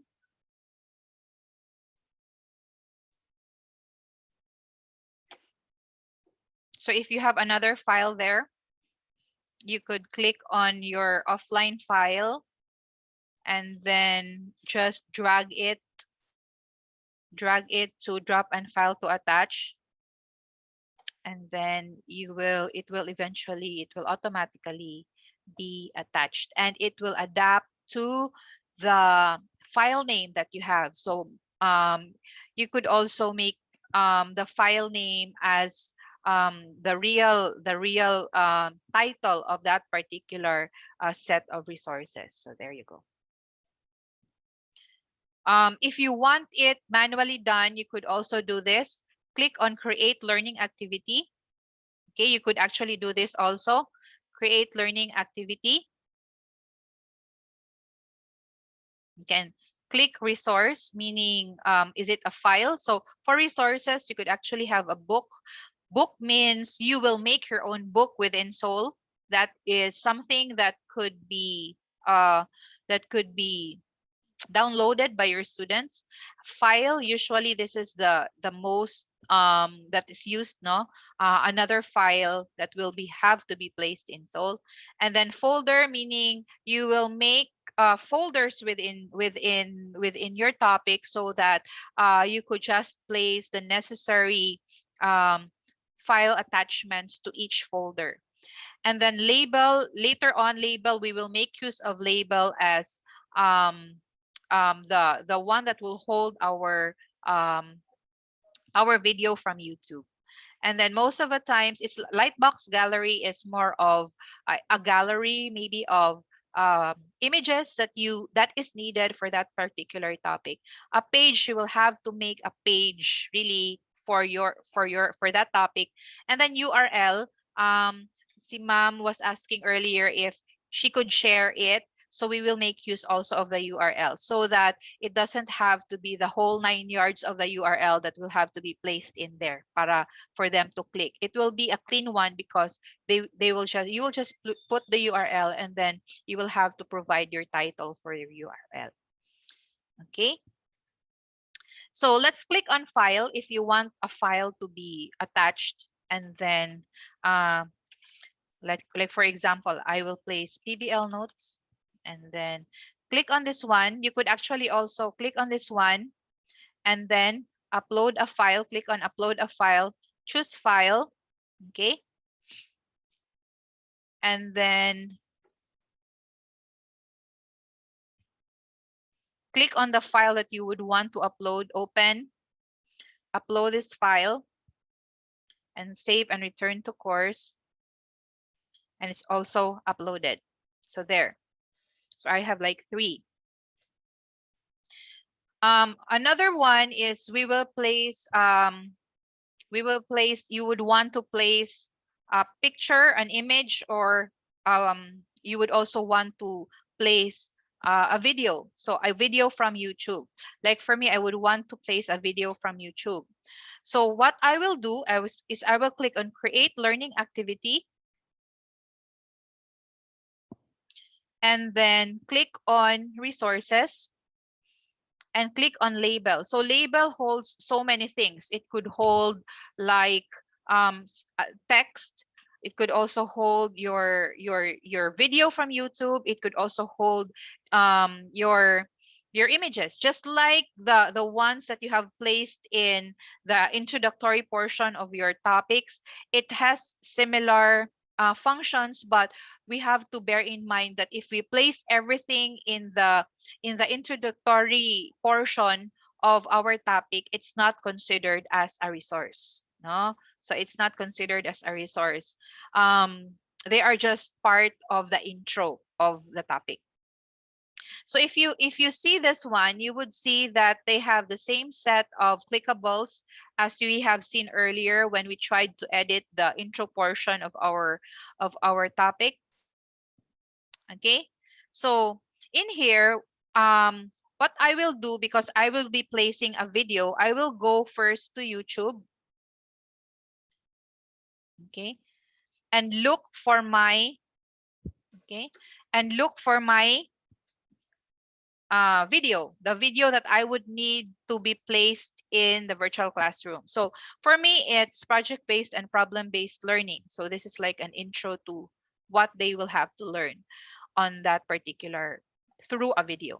So what I will do is I could click on the upper portion and then right click and then copy the URL, this portion here, URL, and then go back to my label in here. And what I do is I will just paste, right click, paste the URL. Okay, paste lang siya. And then save and return to course. When I save and return to course, it's already the thumbnail of that particular video from YouTube. So you could actually play it from here. There you go. The students could also have the choice to really watch it in YouTube by clicking on that YouTube icon there. Pwede siya, no? But you could actually have them see it here, view it here, especially if it is connected to an activity that they need to do right after. So there you go. Now, in here, in this, like we are in a particular topic in Seoul in our virtual classroom. Yet again, the rule that whatever is added comes at the bottom, yet we would want it moved up or maybe somewhere, no? So what we do is we could still use, if you look at all the attachments of resources that you have, you also have these three icons. You have the move. You're familiar with move, so that means you could actually move it within the topic, or you could actually move it outside of the topic. Pwede. In another topic, pwede. And then you could actually edit it because that is not the right attachment. You could edit it. And then for the vertical dots, you have the choice to delete, hide if it's not yet time to show it to our students. We could duplicate it, especially for activities later on. And then for roles and personalized learning, you will learn more about it as we go along. For personalized learning, we have already videos up in our Soul channel in YouTube in order for you to explore. And then so for us here, we would want our video placed above, no, or maybe the first thing that our students would be able to see. Okay, let's try to see. Okay, we have questions here of Pearson's book, ebook. For Pearson, it's not a problem, sir, because if, for example, is it chemistry, Sir Fredley and Sir Jade? Chemistry and physics, I think they have embedded or integrated Pearson in Soul. Person, yes, yes. Yes. Okay. So once that is integrated, you could actually most of the times it's a department that would tell us that they would want to integrate Pearson or whatever it is no in Soul, and we really give permission, especially if there's no problem with compatibility and all. Okay, so there you go. So they could actually access it, sir, in your virtual classroom. Another question is, okay, the book in the book icon.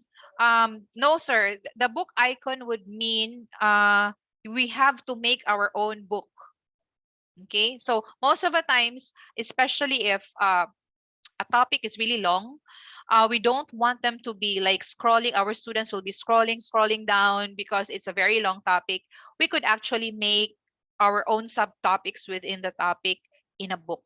So it's actually also a resource, no? So we will be the one to place the content on the book. Yes, sir.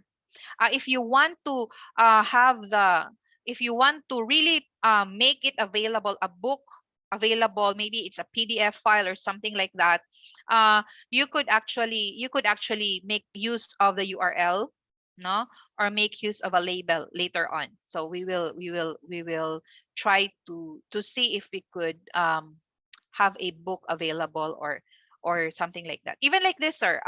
This is like a PDF file.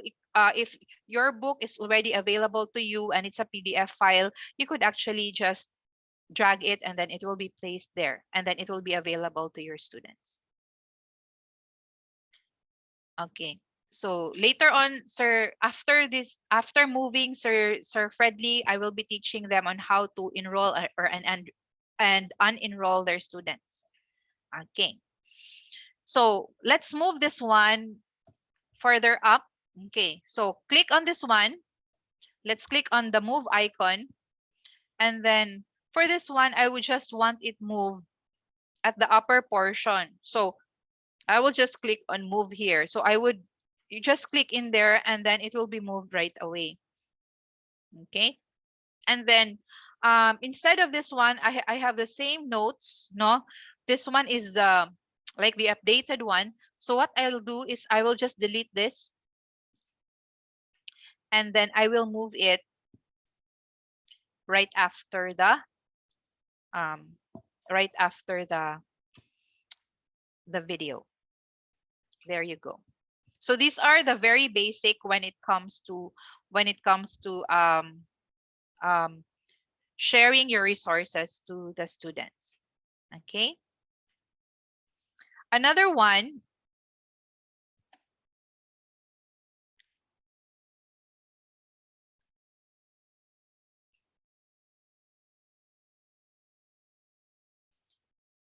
Yes, sir.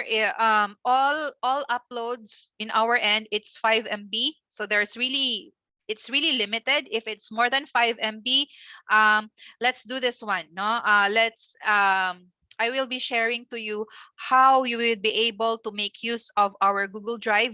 No, our Google Drive in order for us to share our resources to our students through URL, katong URL function here in Sol. Okay, so before continuing with resources, Sir Fred is asking me if we could go back to enrolling and unenrolling our students. Okay, so enrolling and unenrolling would mean in the normal setup, there's no need for us teachers to be enrolling and unenrolling our students, because um, um, that's our job here in Seoul. We upload it for you in your classroom. Later on, when you already have your um, course assignments from your department, and then it was already approved in MIS, then you will see automatically also, there's no need for you to request a course or something like that. It automatically, it will be placed in your course dashboard. Now, how or when do we need to do enrollments or enroll our students in the course manually? This is done manually on our end. Especially if they have to, they were late enrollees, okay, late enrollees, or they want have it, the subject was like an addition, no, they had dropped the subject or added the subject, no, so it's up to us to actually add, no, or the students asked for to be accommodated in our subject, then it's for us to do the manual enrollment. So how do we do that? So we can enroll our students like this. Okay, click on the gear. So we have the gear here. So my courses, this is our messaging feature. So that means if you click on that one, you will see messages from your students. And then the gear. So the gear is very powerful here because it will help you in so many ways. It will help you in if you click on the gear, no, you would have an idea what you could do with your virtual classroom, no? So in the gear, you click on users, no? You click on users, try to click on users, and then enrolled users. Okay. So there. So enrolled users, in enrolled users, you click on the button enroll user. Okay. I'll try to place as many of you here.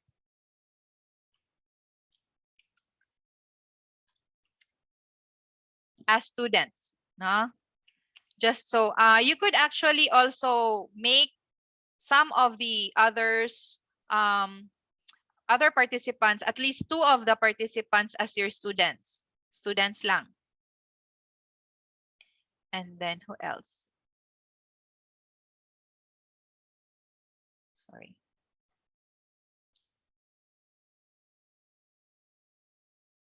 Choosing.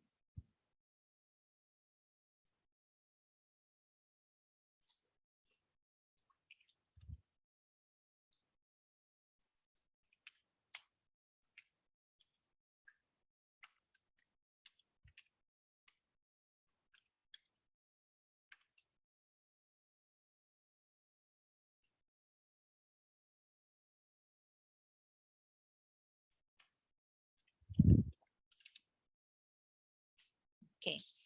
And then you could just click on enroll, and they are enrolled manually as students. So for those I have enrolled in here, if you click on your course, my courses, you would see, there will be another thumbnail of another course, no? So you will see virtual classroom 16 in there because you're actually a student also of that particular course. So in here, no, in our course dashboard, it's either we are teachers of that particular course, like for example for me, because I have a picture also in my profile. So if I see the picture in here, so that means I am the teacher.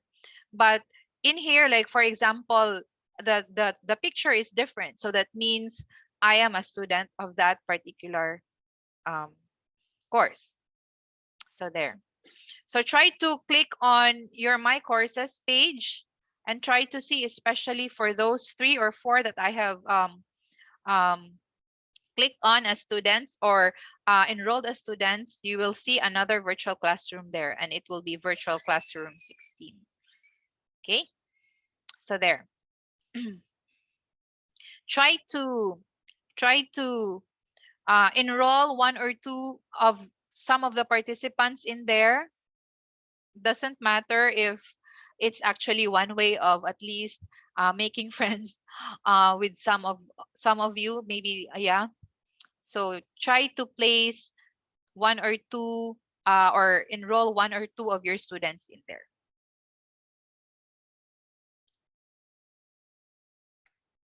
Okay, now what if the student has withdrawn or dropped the subject? You could also, if you have actually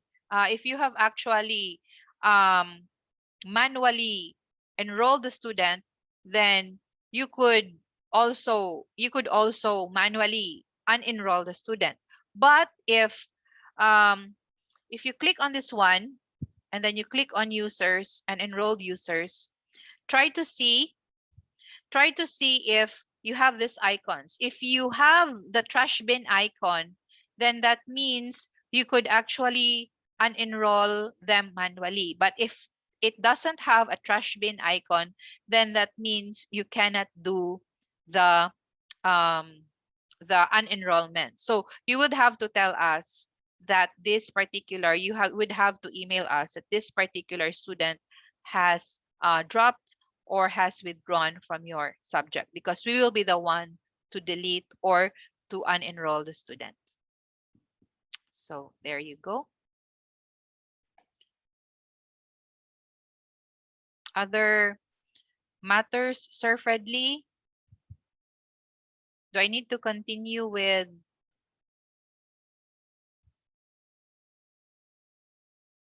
Sir Fred? Yes, ma'am.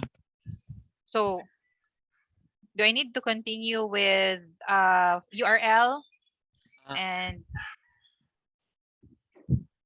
yes, you okay. can, ma'am. Okay, thank you. Sige. So we'll continue with our, let's continue with our how to upload our different contents and resources in our topics. Okay, so we already have files and we already have also labels. Um,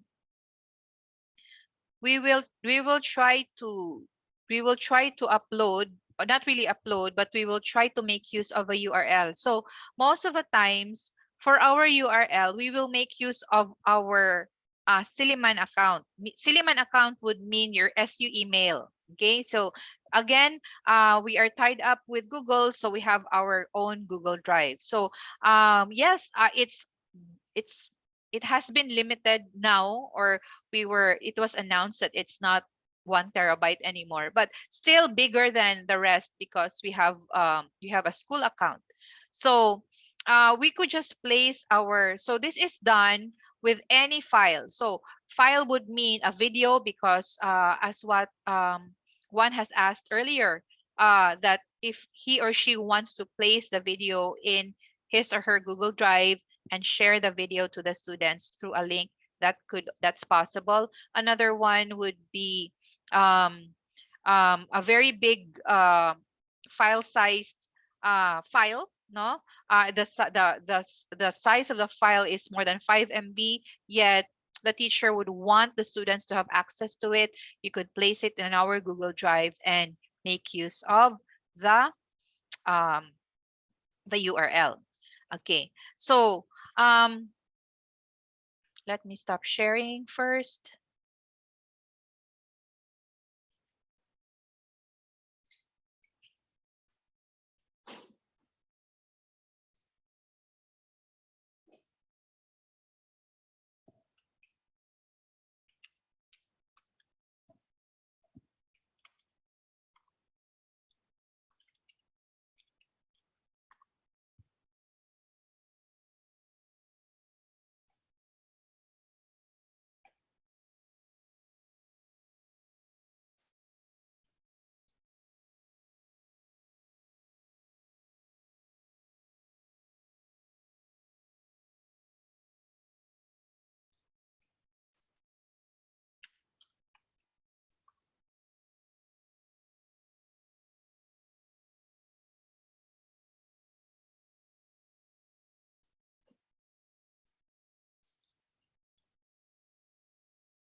Okay.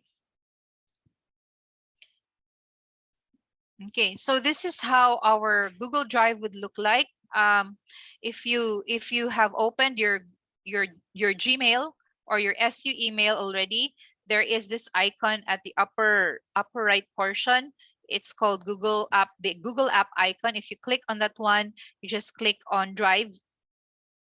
Okay, and then you could actually upload your resources there. So that would mean a lot of resources for me. I have here my I have here my this is like the file that I would want to share in my classroom, yet I don't want it to be placed in the in YouTube. So what I'll do is I will right click on the file. Okay, right click on the file, get link. Okay, get link. And then in here, it's automatically said that restricted. So no one could access it. No, so we have to click on that one and click on Silliman University. So that means anyone with a link that has the domain at su.edu.ph could actually open it. That is if they have opened that particular account. Okay, and then you could actually have, okay, so you could have that one viewer. If it's just for viewing purposes, then yeah, you could just have it viewed. Another one is if you right click on that one and then click on share, you could actually make it, if you click on the gear, if you have like editors for that particular file, and you don't want them to reshare it, no, dapat sila lang, so you can unclick that one. And then viewers and commentators can download, print, and copy. So you could also uncheck that one if you don't want them to like print it. You just want them to really um,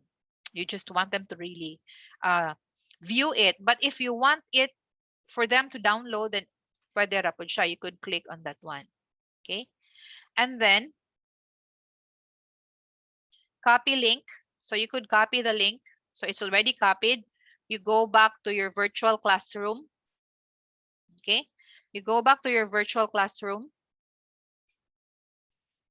and then click on create learning activity, click on resources, and then click on URL, this time URL. Okay, and then for me it's the H5P video.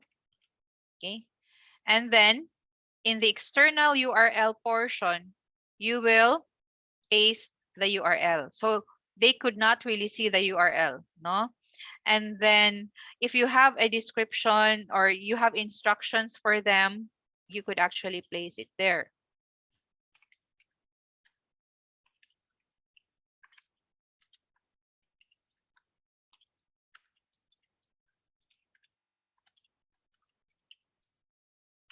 There you go. And then you want the instruction seen right there with the URL. So you have to display it in the description course. Or you could, because in here, it's just the URL. You cannot see the video because mine is a video attachment, but they cannot see the video. So what they will do is they will just have to read the description, what you would want to do with the link. Okay, so view the video first and then before doing the activity. Or others, they would give like a short description of what that particular link is all about. And then click on save and return to course. And it's already here. Okay, so what can be done with this one? So if they click on this one, the students would also know, because this one is a file. This icon is like a file upload. or they could download it. This one, they would know that it's just a link because of the icon, that it's just a link. So if they click on that one, they will be redirected to your file in your Google Drive. Only that file, because you only share that file to them. So they could see it from there, not from Soul this time. There you go. Sige, questions before we proceed?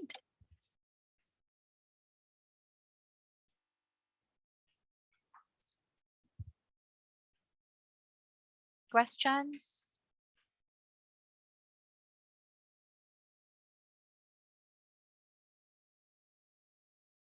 Wala na? Okay, none.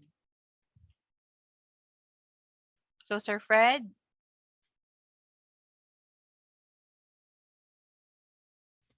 Yes, ma'am. So, I think we're done with the first Uh, resources.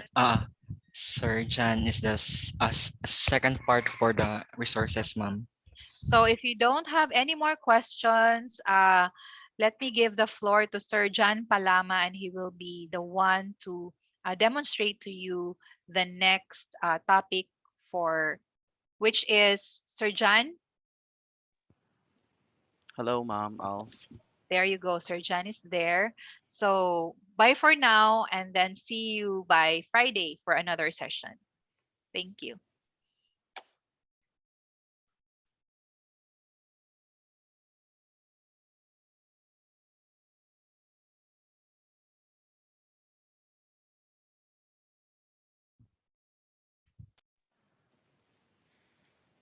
So we're done with managing sections in our course and, uploading some teaching materials in Seoul. At this moment, I'll be teaching you on how to upload teaching materials or resources on the use of book, folder, Lightbox Gallery, and Page. So along with the discussion, just tell me if I'm too fast to discuss, and then if you have questions, then please do um, type your questions in the chat box so that I can easily respond on the questions that you have raised. Okay, so I'll be using the same classroom, the virtual classroom 16. And then the next thing that we need to do is to create a book. Now, the question is, what is book and plays how it plays importance to our virtual classroom. Now, book allows teachers to create multi-page resources with a book-like format and table of contents. That's why Ma'am Alfie was sharing a while ago that you can actually print the book, or um, you can also have book for micro learning. So multimedia may be embedded and books may be printed entirely or by chapter. So to do that, same process, I will be going to the lesson one here. So for the lesson one, there you can see a create learning activity, and then you click on that one. So yes, here. So you look for book and then click on book. So basically, the lesson is about introduction to ICT, and then let's have a label here. For example, um, introduction to ICT.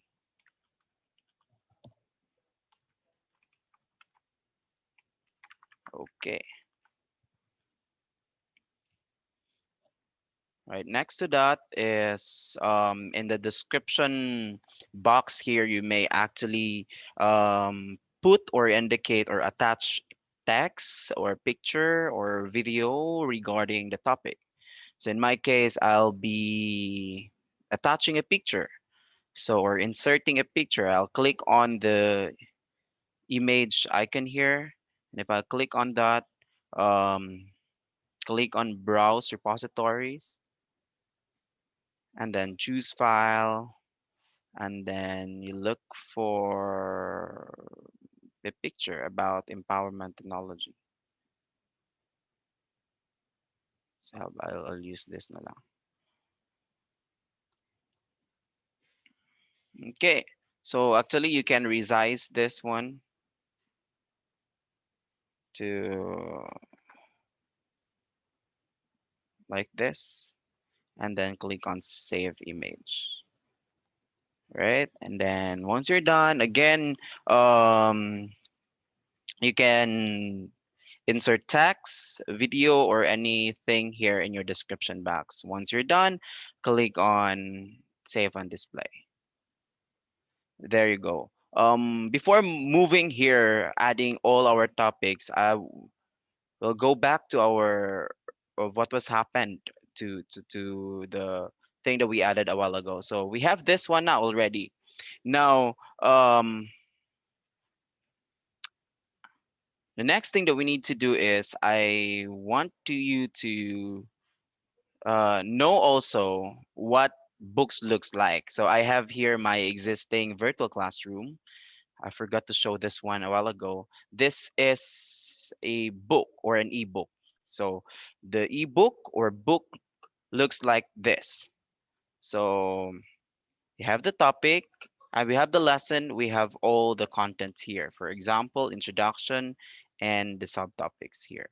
So yeah. So the next thing is we will add content. Now, how to add content? Just click on this one here, and then there you go. So our first topic is about the introduction of ICT. I'll just copy this one, and then um, if you have a sub topic or sub content, then you just click on this one here. Now, at this moment, let's put content on our first topic, which is Introduction to ICT. And allow me to use my existing file here lang. I'll just copy everything. Well, anyways, this is my existing file. So you can have a text, a video, or any stops here. So yeah, there you go. And then after this, aside from putting a text, you can also insert a video. This is my video, our video about our lesson. So this is our video, and then I'll use this one in, giving an introductory instructions or um, a sort of statement for the lesson. So I'll just copy the URL, or else you may. Okay.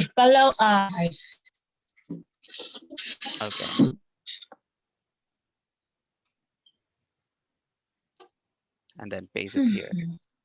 Or else, you can add things like this, like mga PDF or other stuffs, or a video on YouTube for supplemental resources. So click on that one, and then the link, and or just paste it here. And then what's next after this? You can also add some features on the topic. So if I'll click on save changes, there you can see things like this. Okay, I will not add more information about the topic. Well, anyways, you can actually add text or videos or images on your topic. Just okay. So right after that, as you can see, you cannot edit na. We'll just click on torn editing on here so that you can edit again the topic. Now, as you can see and as you have observed, we have here 4 icon like this setting or the edit chapter, and then we have a delete icon, and then hide, and then add. So at this moment, I'll be adding another topic. So if just click on the plus icon here to add a topic, and then what's my next topic? So the current state of ICT. For example, the next topic is about the current state of ICT. There you go. Next to that is same process. We'll just get all the text or the statement on the topic, or else I'll put a header here. And then you can also do it like center or right align. You can do such thing like that. Okay, in my case, I'll take it in the center, and then I'll put on a division on the statement.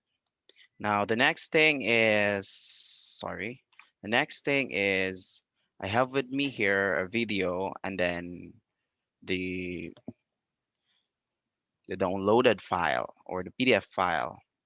So the next thing here is, well, upload a video. Just copy the video, or you can, if you wish, if you have a video with you that was being uploaded in YouTube, then you can use that one. Just copy the link and do the same process. Okay.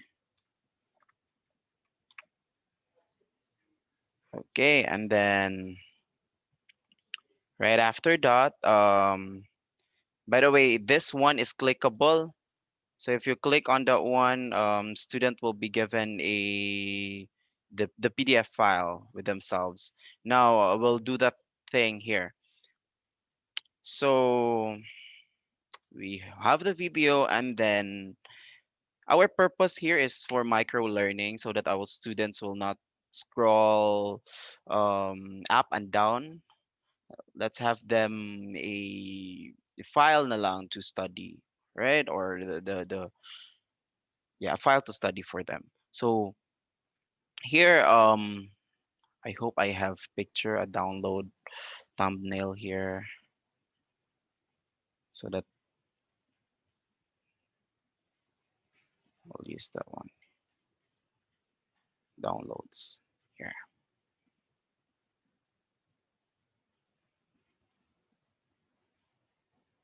So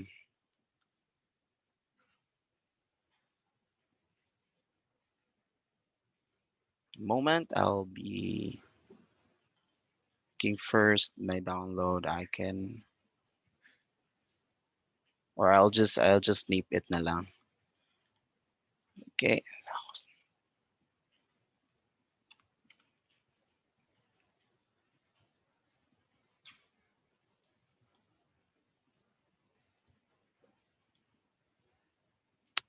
Okay. If you have with you your laptop, then you can join and follow the process or steps.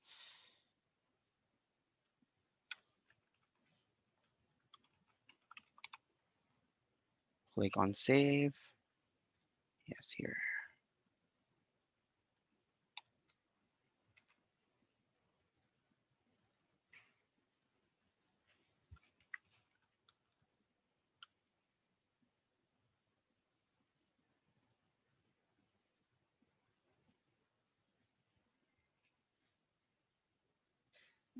Okay, I'll look for the file.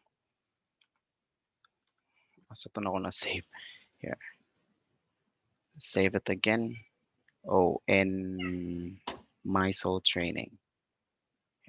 Mm, here.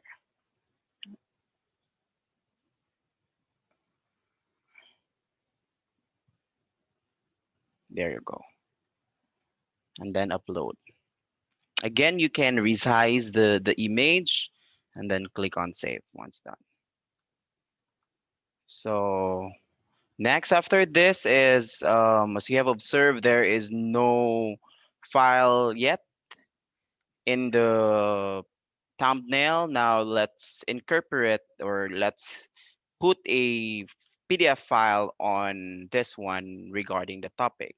So if you have with you your file, then just copy the link of the file like this. For example, I'll click on that one, and then if you see that there is a color on the thumbnail, just click on the link here icon, the link icon here, and then you look for the file, the PDF file,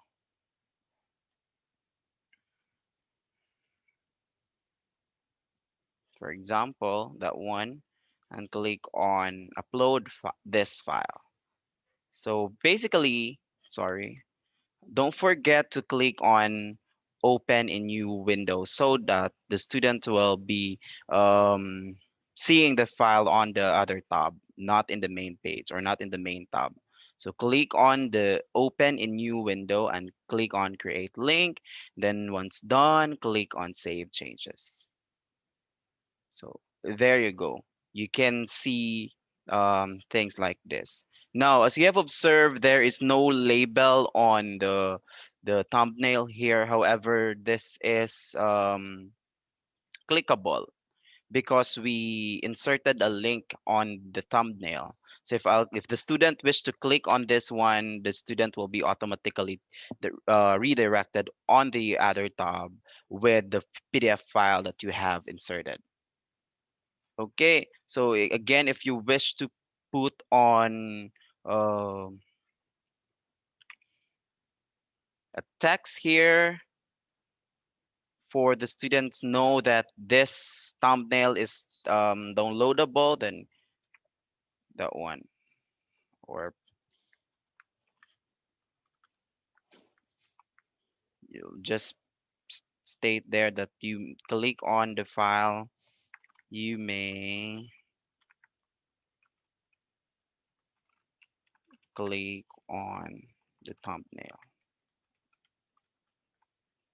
below, so that they are aware that this thumbnail here is clickable, and then click on save.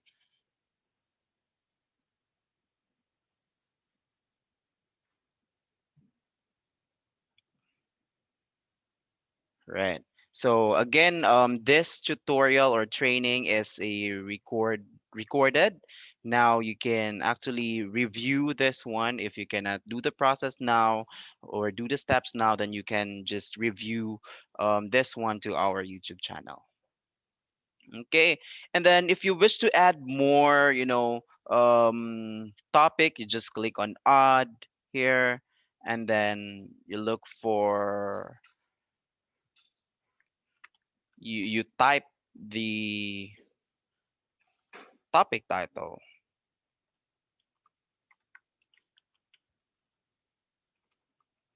and then you may, add the content here.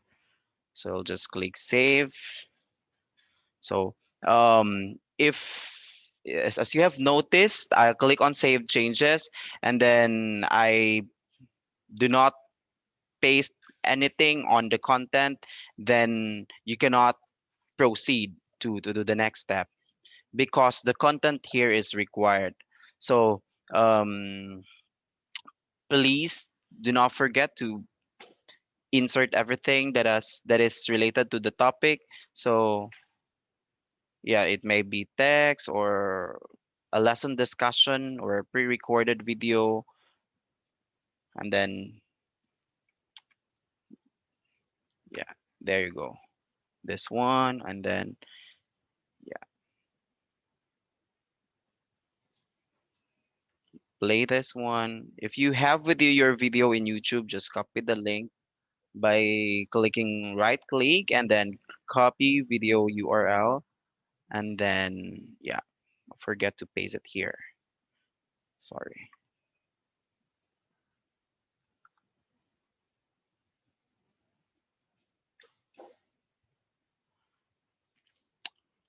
There you go. And if you wish to add another thing, if you wish to edit again, do not forget to click on the gear icon here or the edit icon. This is edit icon.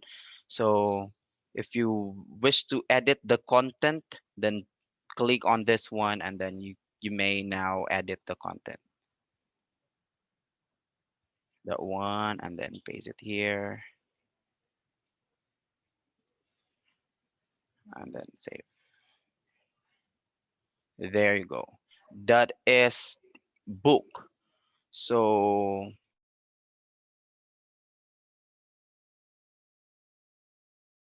and then once you're done, we have here add or plus icon for you to add another topic. And then once you're done editing the content, please click on turn editing off. And then there you go. We'll see what will happen. Okay. This is the book looks like now. So the good thing here is this our students will not anymore scroll up and down, up and down just to view the whole thing, just to view the whole topic. We have the book for micro learning and it's easy for our students to, click on each topic, right? So this one, that's how the book looks like. And as if you can see on my existing virtual classroom, I always use book for my lesson to be organized, and at the same time it will be more categorized, right? So I have here a lot of topics and I also have here my supplementary video. So that one. So that's how the books looks like in our virtual classroom. Any questions for book before we proceed to the next topic?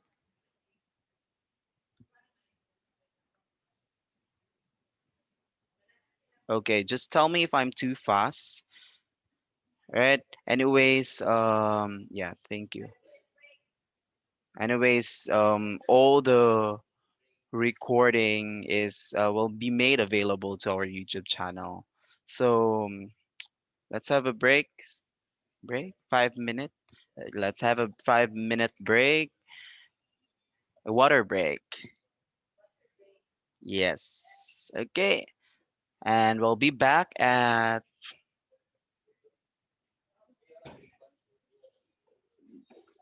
yes, I will be back at 10:55. Yeah, 10:55. Okay. And please do not leave the session, of course. We'll just have water break. Yeah.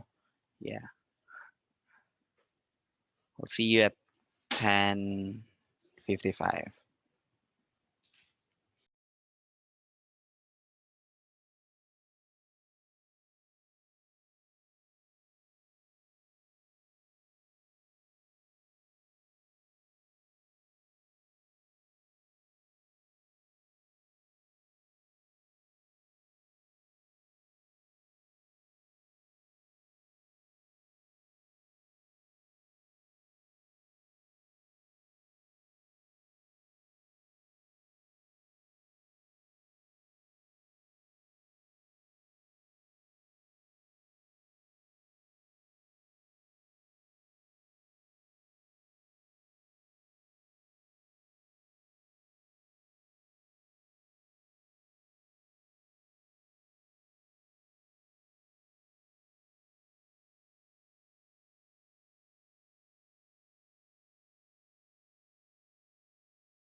Okay, so let's continue.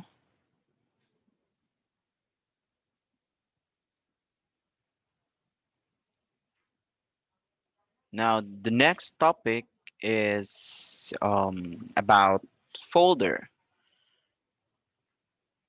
Now, what is folder as a resource? So the folder allows a teacher to display several course files together. So it allows us to, attach all our files in a particular folder, right? And the files may be of different types and they may be uploaded in one go, right? So as note that in our LMS, a folder can only be used for gathering and displaying files, not other resources or activities, right? Unlike the use of the term folder in other learning platforms. Now, here, where can we find folder? And please do allow me to use the same um, lesson lang, like in the lesson one, so that all our topic that we have discussed right now will be made available here in a particular lesson. Now, the next thing that we need to do is just click on create learning activity and look for folder. So here we have folder. So click on folder.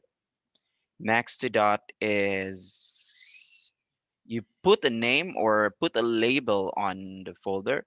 For example, lesson one.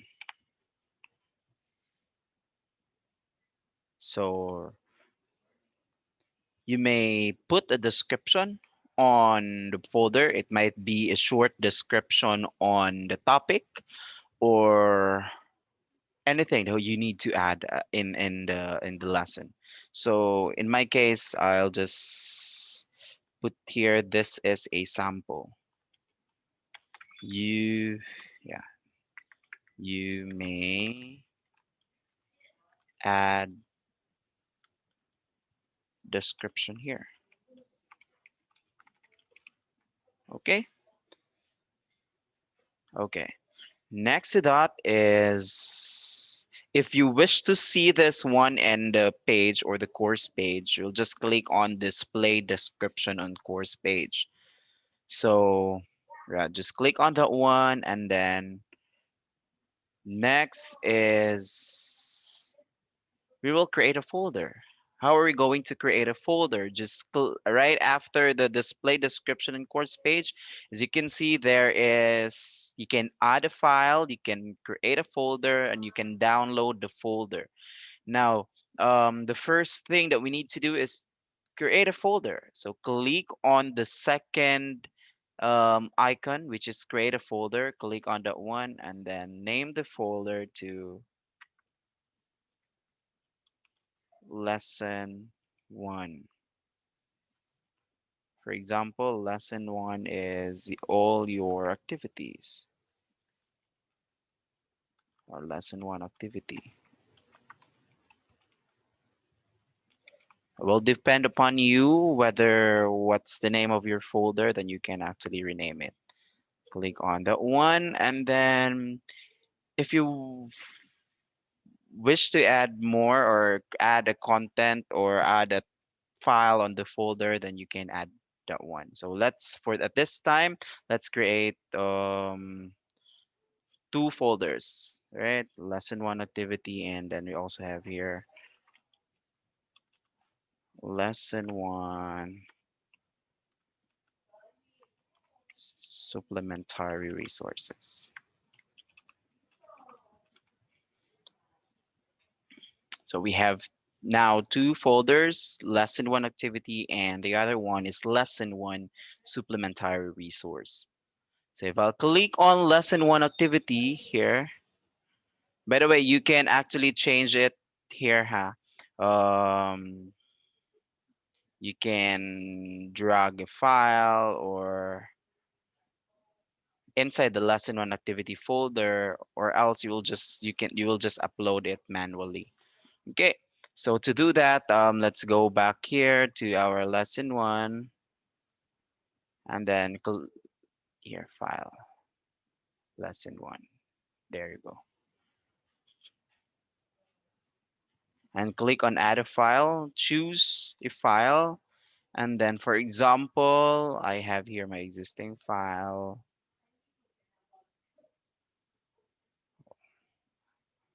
For example, this one. I'll click on add and then upload this file.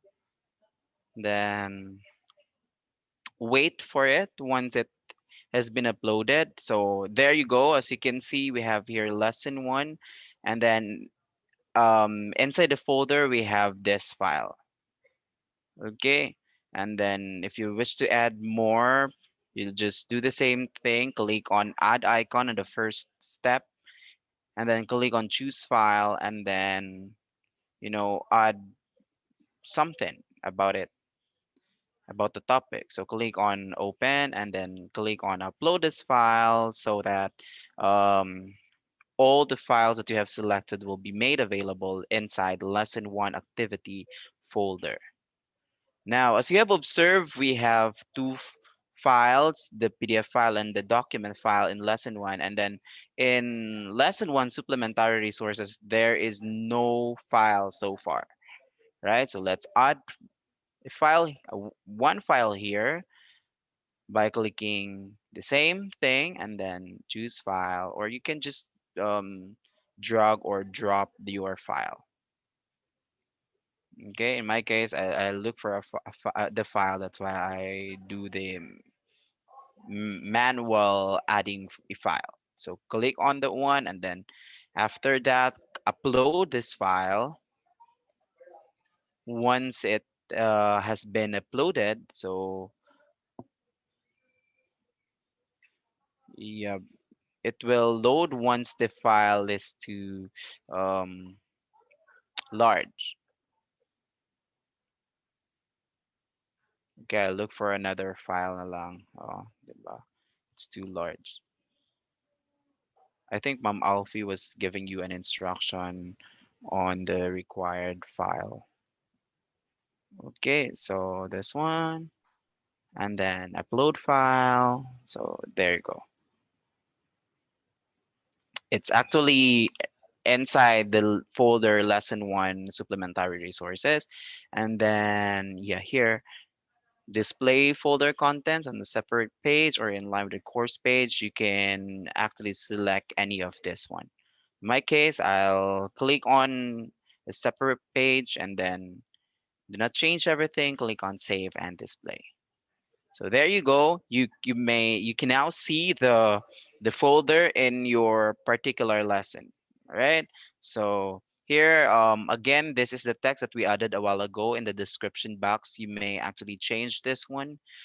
You may add something about the lesson here, and then yeah, if you wish to edit and add another folder, then click on edit. So click on edit, then there you go. You can actually um, add another folder or add another file or download everything, right? You can actually um, set here as your display file, like for example this, the tiled one and this one or this one. So in my case, I preferred to use this one. So if I'll click on this one, basically I have two files here, and then if I'll also click the other folder, so I have the folder here, and click on save changes. And yeah, once the student want to download the folder, then click on download the folder, and then automatically the zip file will be downloaded, and then we'll just um, have that one with you. Okay, so there you go. Let's take a look on the student side. So this is now the folder that we have created. the question is, what is the view of the student with the folder that we have created? So what's the book that we have created? So if I'll click on gear icon here, I switch my role to student, right here. So I have it here in the lesson one, and so you can see we have the book that we have created a while ago and the lesson that we have created now. So if I'll click on the lesson, this is again view of the student, and the student cannot edit. Again, the student cannot edit the folder, the file, and everything. Um, the only option that they can is to download the folder. Just click on download folder.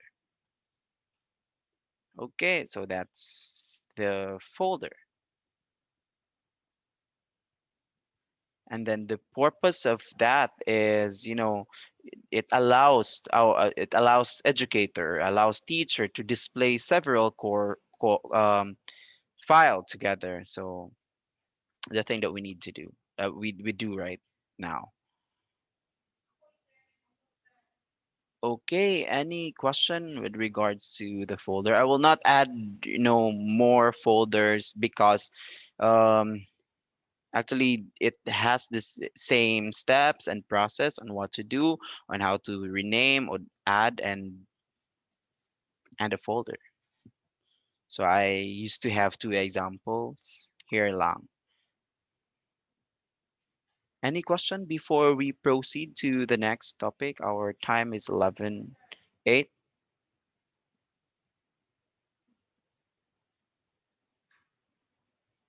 Very good. Thank you. The next thing that we'll be learning right now is we will create a next Lightbox Gallery. Now, what is Lightbox Gallery? But before that one, I'll go to create learning activity and look for Lightbox Gallery. I hope it's here. Okay, here. Lightbox Gallery. So what's Lightbox Gallery is?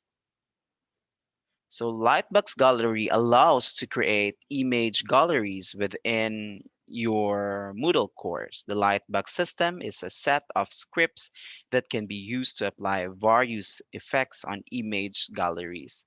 So again, it's more on images. The focus here is more on images.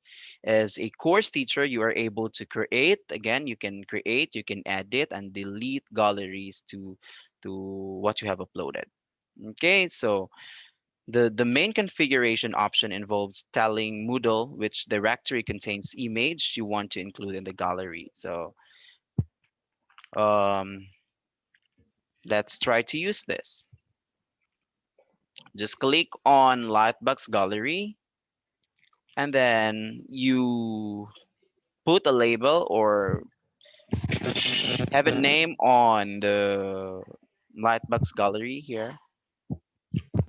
So for example, if my topic is about traditional and new media, and I put it here, traditional and new media.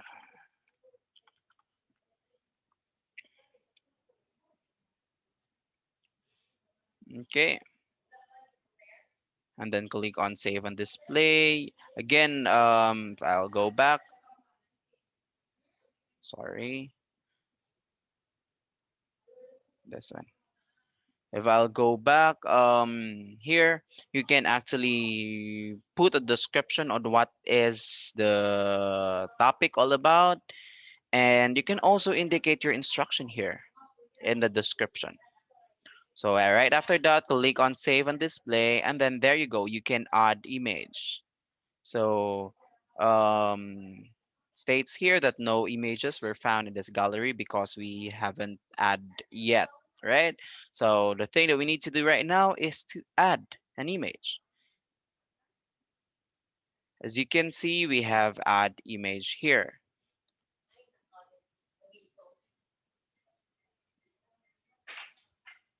Okay, Allow me to go back first and I'll check on this. I forgot to discuss the setting here, DI. So again, you put the description, the instruction, and everything in the description box. And then as you can see and observe, there is a setting here, right?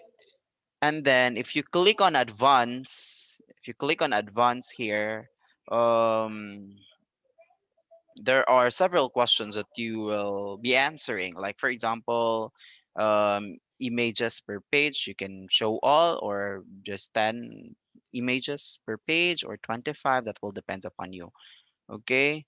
Um, I will click on show all and then so that all the images that I will be uploading will be seen by my students.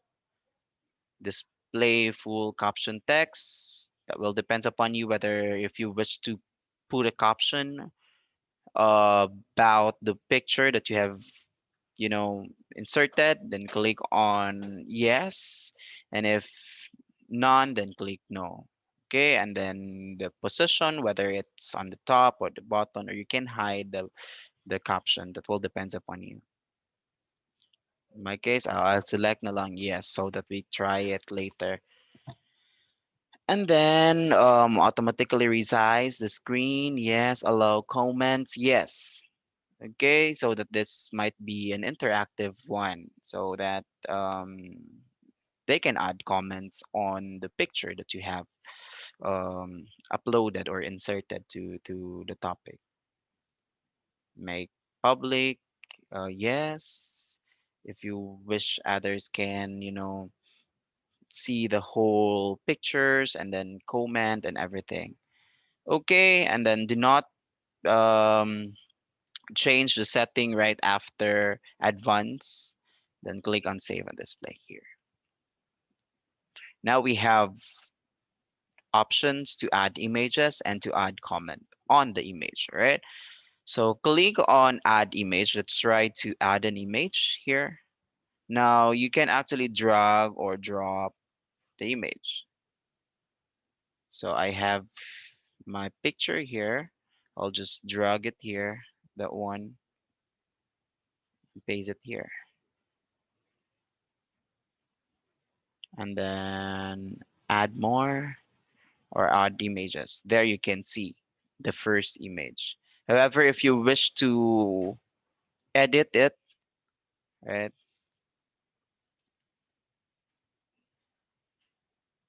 you can click back on add images. If you wish to add more image, I mean, so click on add image.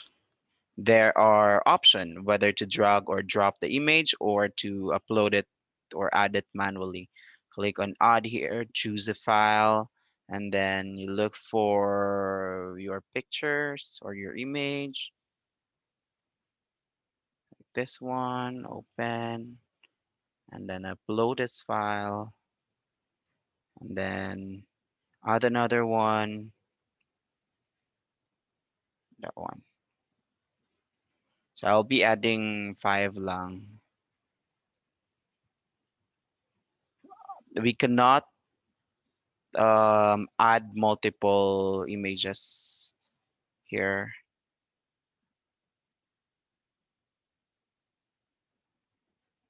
One, two, three, four, and then 5 here.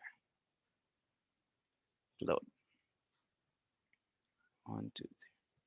And then once done, as you can see, you can actually create a folder on the images that we have added. You can also download all the images back, and then you can also delete each of the image here. Now, you can actually set the display settings here, whether it will look like this one, or this one. Okay, and then click on add images and we'll see what will happen next. So basically we have 1, 2, 3, 4, 5, and 6 pictures that was being added because the first one was added a while ago. And then, yeah, sorry. So the purpose of this in our class is, you know, if you have the mga steps to do on the topic, on in your topic or in your lesson, you can use this one. So far in my research, I have with me the result on my research. The Lightbox Gallery, I think, got the third to the last, you know, most used resource in the virtual classroom in Seoul. So kana. You can also add comment, right, on the image that you have inserted. Click on add comment, and then here you can actually delete the comment that you have added also. Okay, and then if I'll click on this one, and then there is a next button here to proceed on the next part. So it's basically more, yeah, l- that the picture will enlarge once you click on the image, right? For example, this one. And then you can close it, you can download it, and then you can move to the next step. So that's why Lightbox Gallery is, you know, more applicable on giving some directions or steps to do on the use of the pictures, right? So click on next, and then you can close, you can download next again, or you can manually click each of the picture here, and then you can also close this one. So you can add comment. What else? I think you can also, yeah, here. You can add the caption on the picture. Like for example, this is about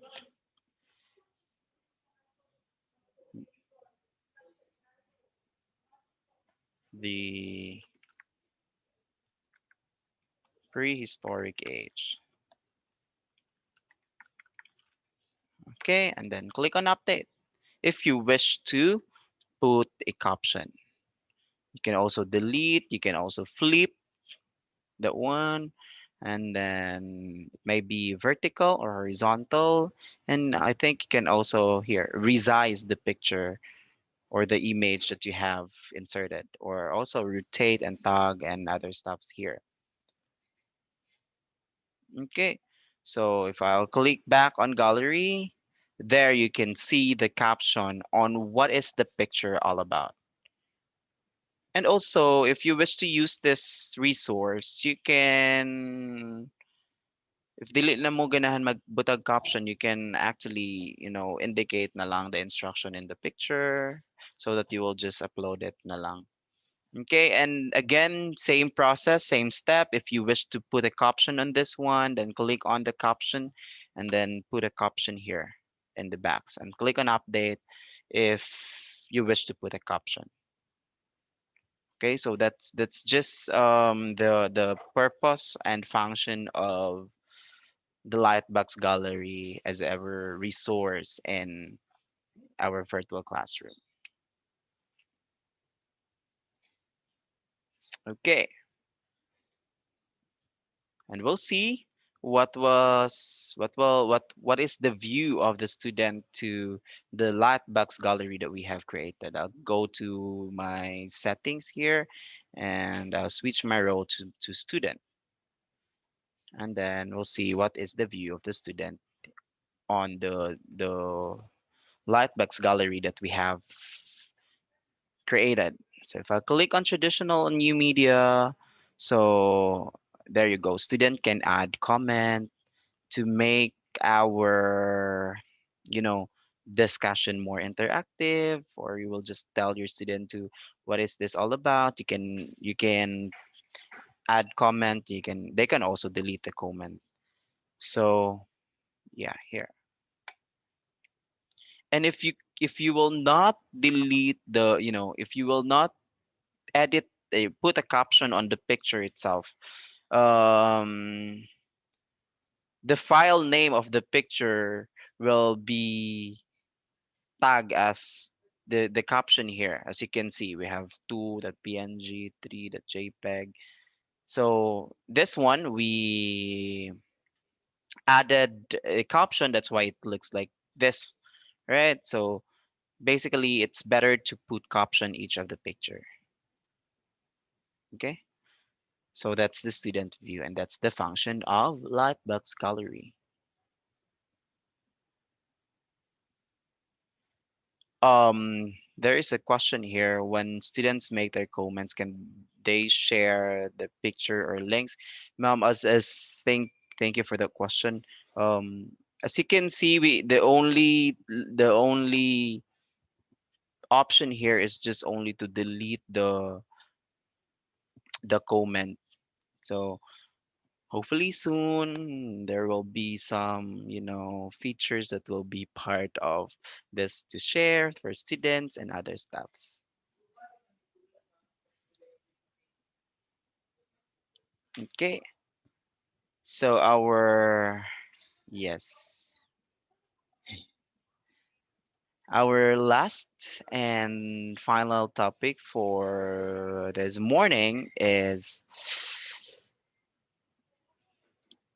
uploading teaching materials on the use of Page. So let me take you back here on our create learning activity, and we'll see Page here. This one, Page. Now, what is Page? A page is, or a page resource creates a link to a screen that displays the content created by the teacher. Okay, again, a page resource creates a link to a screen that displays the content created by the teacher. The text editor allows the page to display many different kinds of content, such as plain text, images, audio, video, and other stuffs. We'll see. Click on page or add a new page.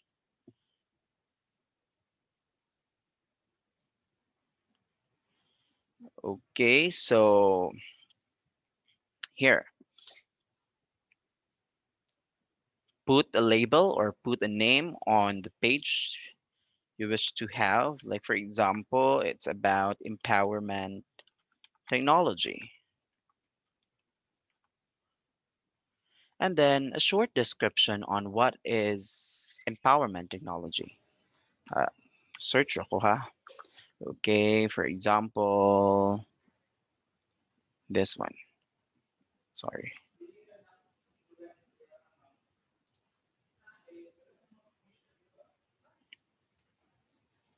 Okay, I'll just copy this one and paste it here as a short description. There na lang. Okay, it's taas naman. Okay, and then you can also add, aside from the description basically, refers to the topic, to the name that you have stated here. So just a short description, and then page content. So for the page content, this is where you will put all your learning material, I mean, resources, right, about the topic. So,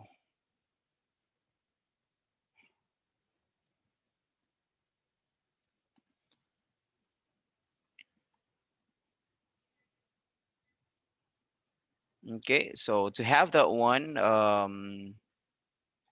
I'll look for a topic lang. I'll use the topic na lang that is existing here. Okay, a moment. Okay, this one.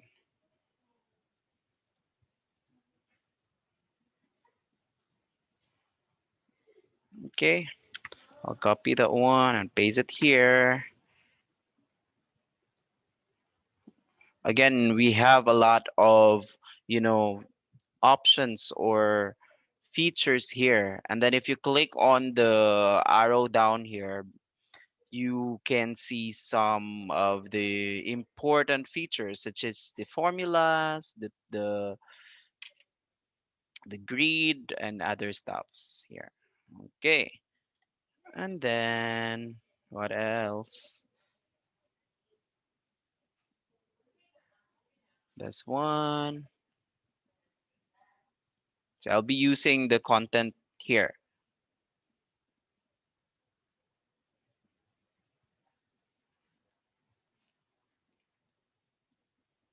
Okay. So I'll just copy the content.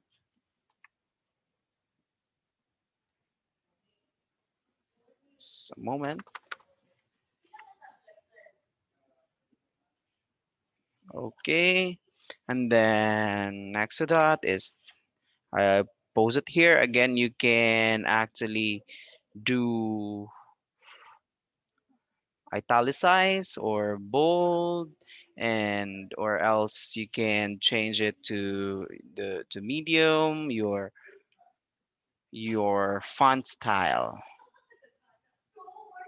Yes, font style, correct. Okay, and then that one.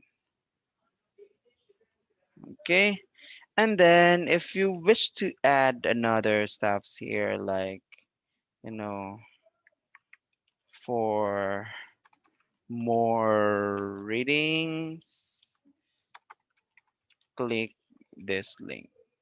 I usually do this to my class or to my virtual classroom, right? For more readings, click this. I will not put the information, the whole information here.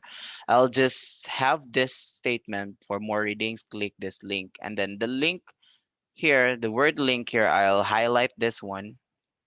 I highlight this one, and then um, I'll copy first the link here so that students will be redirected to this portion. And then click the link here. Again, click the link here, link icon, and then paste it here. And then click on open in new window so that the page or the materials that we have attached here will be made available to the other tab. And then don't forget to click create link. So there you go. So basically this link here, the word link here has already the this is clickable to the student side. Okay. So you can also add picture here. For example, um, this one. You can this one. You can actually add picture also to your page.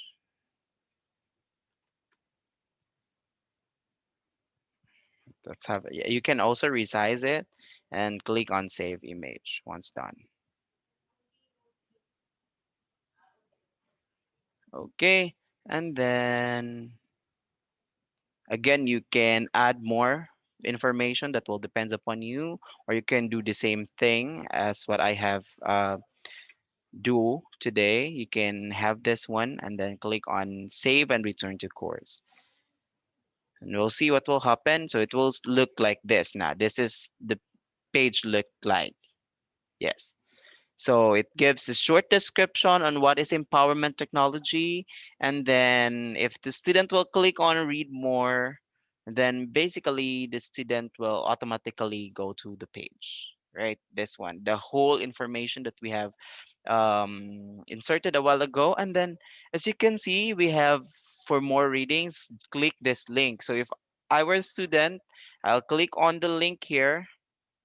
I will be redirected to the specific website or a blog site on what is empowerment technology, right? So this is clickable, and then let's check it on as student side. So click on here and then switch role to student so that we can also foresee what is the the end of the student, right? In terms of having the virtual classroom. Now, in the student side, this right, this one is the one that we created a while ago is the page where our student can see things like this. Now, okay, they cannot edit. However, they can click this one to read more about empowerment technology. So I'll click on read more and then there you go. So you can see we have here the same steps, I mean statement that we added, and then they can also click the link by themselves here, and then they will be automatically redirected to another tab, right? The reason why I have most of the time to have this one because I will not let my virtual classroom overload of informations. Pwede ra ginagmay micro learning ba, and then you can add supplemental resources, supplemental readings for students for them to read if they have time. Okay, and then yeah, just a short recap. Just a short recap on how to add the link there.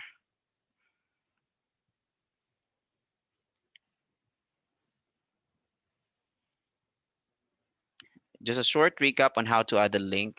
I'll just highlight the word link here and then click on the link icon here and then paste whatever the blog, the site that you have um, be part of your lesson, and then paste it here and do not forget to click on open a new window so that it will open to the next tab right after the tab that you have with you, and then just click on create link. Now the question is, if you cannot if you forget to click on this one, the blog or the site will be made available in one tab, diara sa imong tab. So it would be good and better if we click this one so that the students can also see the virtual classroom aside from having the blog or having the site. Click create link and then save and return to course. Okay, so I think that's it. We're done with um, discussing or uploading teaching materials on the use of book, the folder, Lightbox Gallery, and Page. Any questions so far? Again, for those who just come in, this is a recorded session. And if you wish to cover up everything about the things that we have discussed today, then you can access the video to our YouTube channel. Just search Salamano Online University Learning. Okay, our videos will be made available there in our YouTube channel. Okay, since you don't have questions to our discussion today, I will be stop sharing my screen so that we can proceed to the next step. Thank you so much.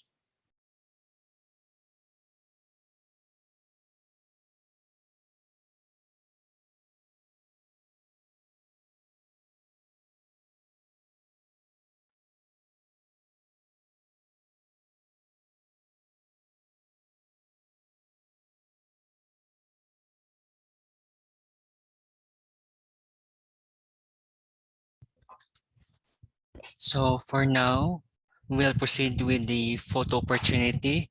May I request everyone to please turn on your camera. if your connectivity allows you.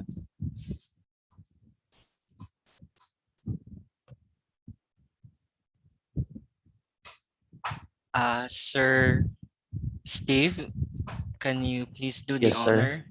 Yes, sir.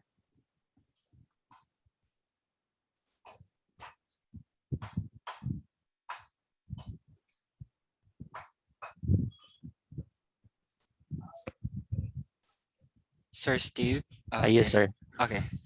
We're waiting for the others, sir, to open their cam.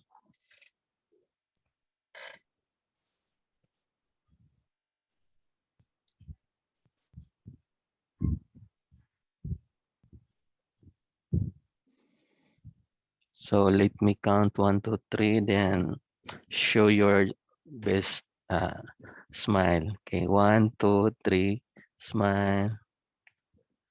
Again, 1, 2, 3, smile. Okay, thank you, Sir Fred. Okay. So for now, I have Sir Steve, can you share the screen for the post evaluation for the webinar?